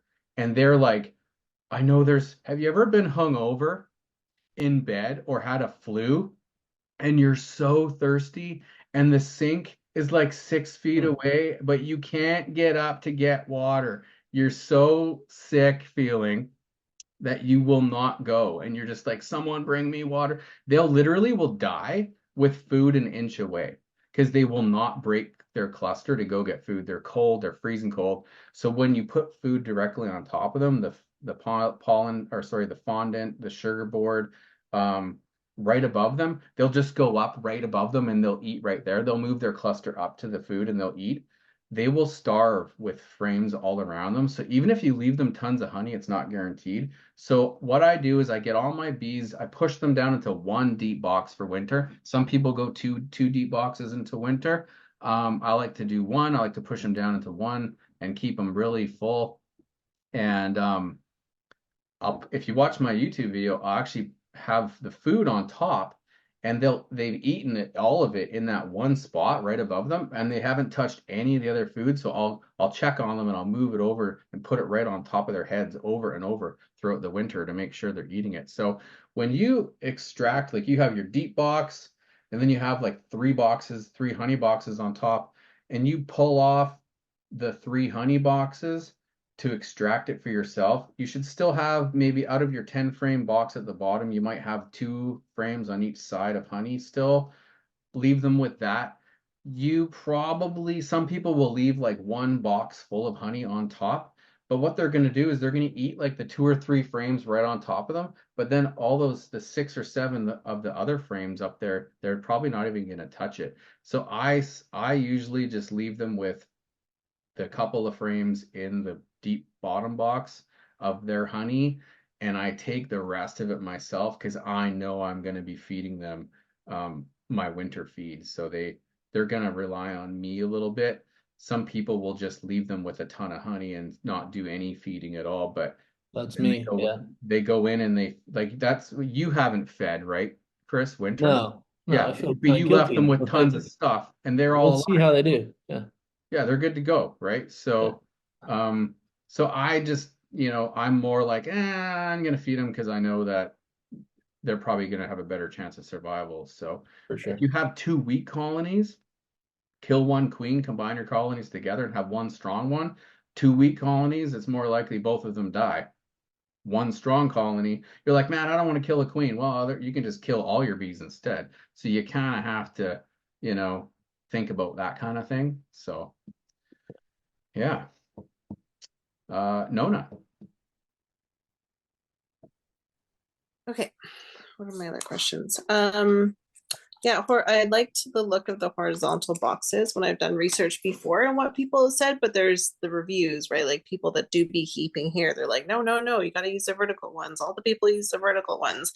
But when I hear the people that designed and made these horizontal ones, like it makes sense from what they're saying.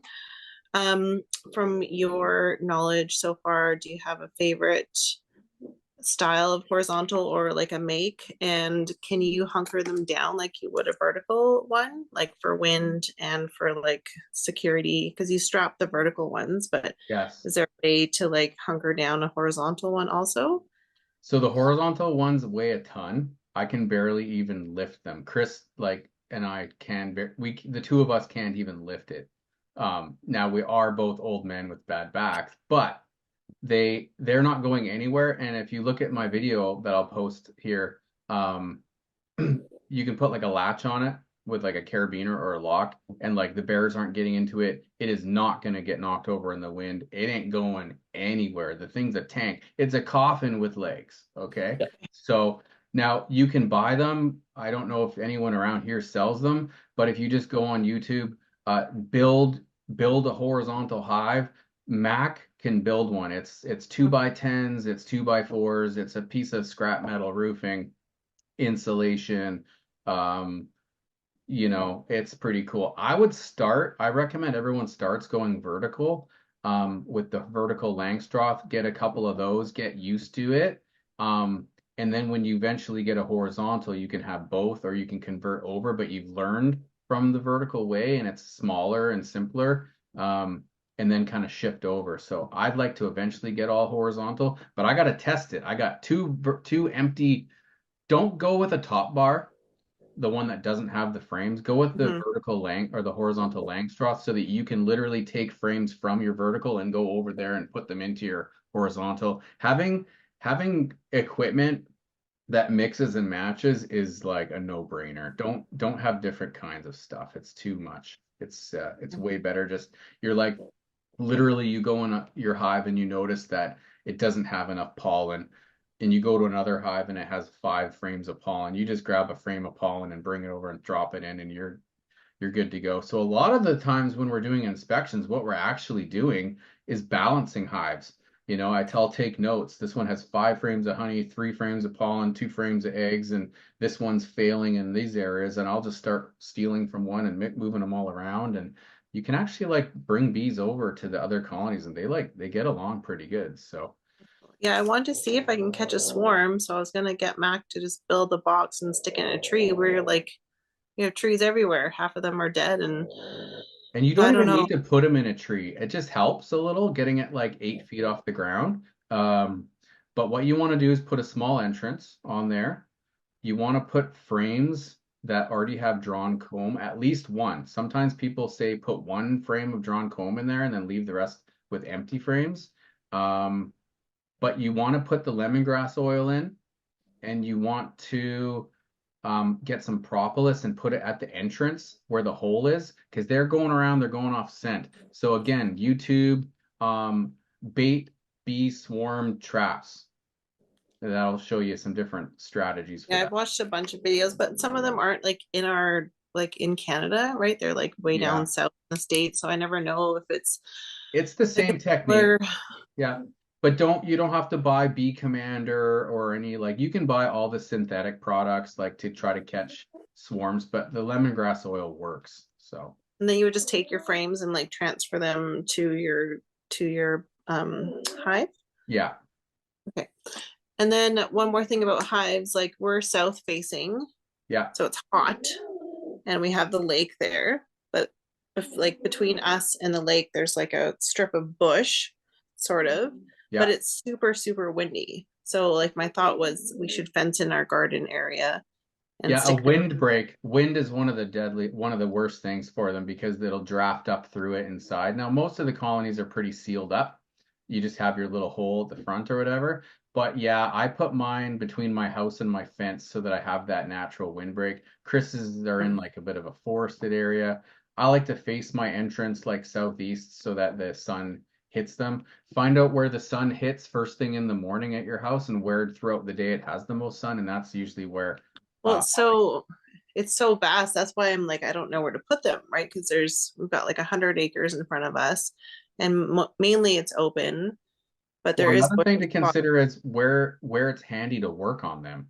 Where are you storing your equipment? Do I want to have to use a tractor to go get, you're out there working on them and you forgot your tool, you forgot a frame, you need a queen cage or whatever, and you're like a kilometer back to where you're storing everything. So also keep in mind like what's handy for you too, right? So depending on how your property's laid out, where your barn is, where your house is, you might want to consider that, right? but they want to have some sun. Like it wouldn't be good to necessarily put them like behind our house where the sun doesn't hit. No, no, definitely don't want to be there. It's going to be too cold. You can build a little like fence around them with some like some siding or something to create a little Like those things they windbreak. put around like the outhouses at the rest Or you stops. can literally like build a fence on the side that the wind usually comes from. Like if you have like the westerly gusts, like put the fence there. And because the sun's coming from like the southeast, it's southern, but east to west, you're gonna have the benefit of having both sunshine and a windbreak as well. So if you just draw your property on a piece of paper where your house is, what direction does the wind come from, what direction the sun comes from, you'll start to get a good idea of like an area that'll work, right? Okay. Yeah. Cool. Thanks. I think that's all my questions. Anyone else got anything here? While you guys are thinking, I'm just gonna put some links in the chat here.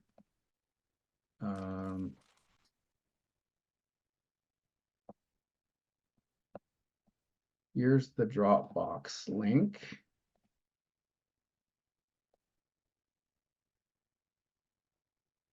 So this is where you're going to get some resources that I just put together. All right. I'm going to put, so what I'm not going to do is email everybody. I'm going to put it right here, right now. So save these. Here is the link to my YouTube channel. Don't make fun of me. Some wannabe YouTube channel here. There you go. Here is a link to my Facebook page where I'm starting to put some stuff for beekeeping.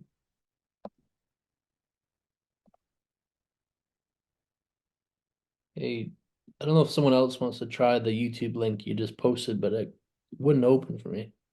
Yeah, it said same for me, unavailable.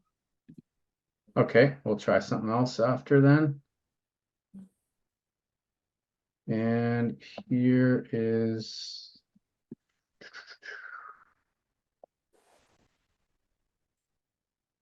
here's my swarm video where I caught a swarm. That was pretty fun. That'll get you to the channel where you can subscribe, I believe.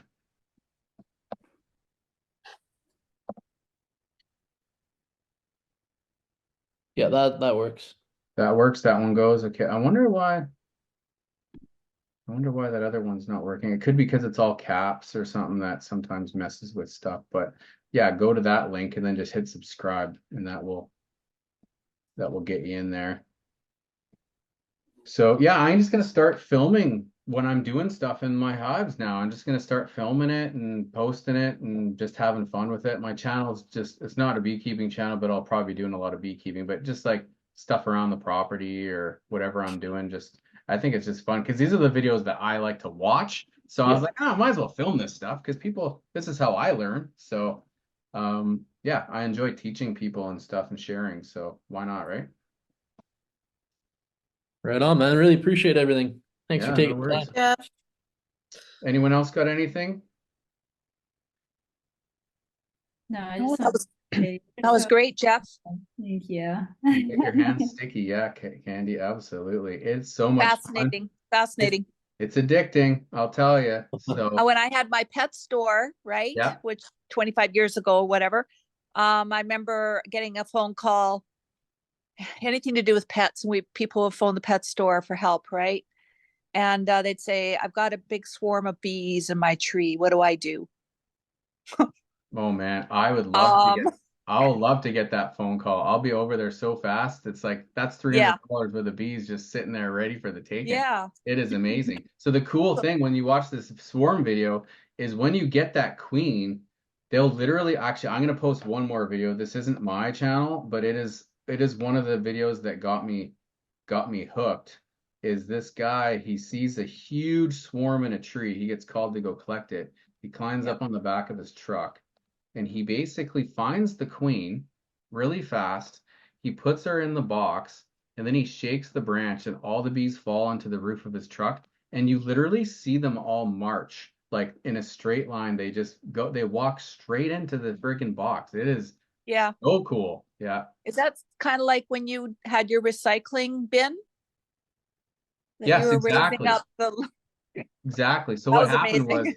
they were up in a tree and the tree was this really flimsy thing and it was like 25, 30 feet in the air. And I was like, actually, I'm gonna do 20 feet. And I was like, okay, I'm not chopping down the tree. I'm not climbing the tree. I'm not going up a ladder on this tree because it won't support the ladder. I'm like, what am I gonna do? So I got a Rubbermaid bin and I strapped it to the top of a ladder and I leaned it up against the tree underneath the branch. And then I got a branch cutter and I chopped the branch and the branch fell into the bucket. And then I brought the bucket down, the Rubbermaid bin down, and then I dumped all the bees into my hive. But then I looked up at the tree and they're starting to go back into the same friggin' spot. And I was like, dang. So in other words, I got half the bees, but the queen was still up there. So they flew back. So I had to get going. So I put some lemongrass oil on a paper towel and put it in the bin and I left it up there and I went to Costco, came back like 3 hours later and they were all just clustered on the side of my bin. So then I lowered it back down, found the queen, and I'm scooping bees with my bare hands. No mask, no veil, no gloves. Because when they're in swarm mode, they're super chill. They're like they're not protecting. Yeah. There's no resources. They're just chilling. And yeah, I just scoop them up. I found the queen. I put her in the box, and then I smoke them, and they just walk right in there. And it is the coolest thing getting all your bees back. So yeah, That's neat. yeah, it's pretty cool. So like I missed the part about getting queens and stuff and buying them, but if you buy a queen, this might be a dumb question, I feel dumb asking it, but like if did they just send you a queen and then the queen just attracts the rest of the bees, or do you always buy a queen and it always has other bees with it? Both. So if you're buying a package or a nucleus colony, you'll get a mated queen and a bunch of bees. If you have a problem where you have bees and you accidentally kill a queen, like you can do what they call rolling a queen, where you're pulling up the frames and they're too close together and you just like roll her. You kill her by accident or you pinch her by accident or you drop her or something and you just need a queen. You can literally just like FedEx, you can just buy a mated queen. But they're like 40 to 60 bucks. But you can raise a queen from an egg in 16 to 20 days. And you can raise like 40, 50, 60 queens in one frame for free in 2 weeks. So it's like it's crazy that I don't know, I think buying bees is nuts. So you can buy the queen and then she just lays eggs? You can't buy none of them can exist on their own. So if you bought a queen and had nothing else, she's just gonna die because Yeah, they because she has. actually they feed her. They don't she doesn't even feed herself. The nurse bees, they literally like bring her food and feed it to her. If she's by herself, she's gonna die. There's nothing for her. So yeah. You need the Okay. whole, it's an organism that exists as a whole. It's like one cell in your body won't work without the rest of them, right? So So if I go on Facebook in my local area, I just need to ask people if they have a colony. if you want bees, you're most likely looking for a bee package or a nucleus colony. Yeah. I can't catch a swarm. You Maybe some could, but you're not going to catch a swarm till swarm season, and meaning you could collect some summer. bees, but you're probably not going to be doing any like honey or anything this year because you're But going that's to not till it gets like really hot, like late summer. Well, they start multiplying. You can even get spring swarms. But yeah, it's way more common in the summertime. So then you'll have them and then if you get them through winter, you'll have them for next year. But if you want to get going, it's like now, get them now. Like right now, like they just went for sale, the local farm stores and stuff. Like, yeah, who sells bees? Who's selling bees? So I Facebook gotta find or out if call it's your feed. local farm feed store. Yeah, we got feed stores and stuff. I don't know if they sell bees, but yeah, I'll have to ask them.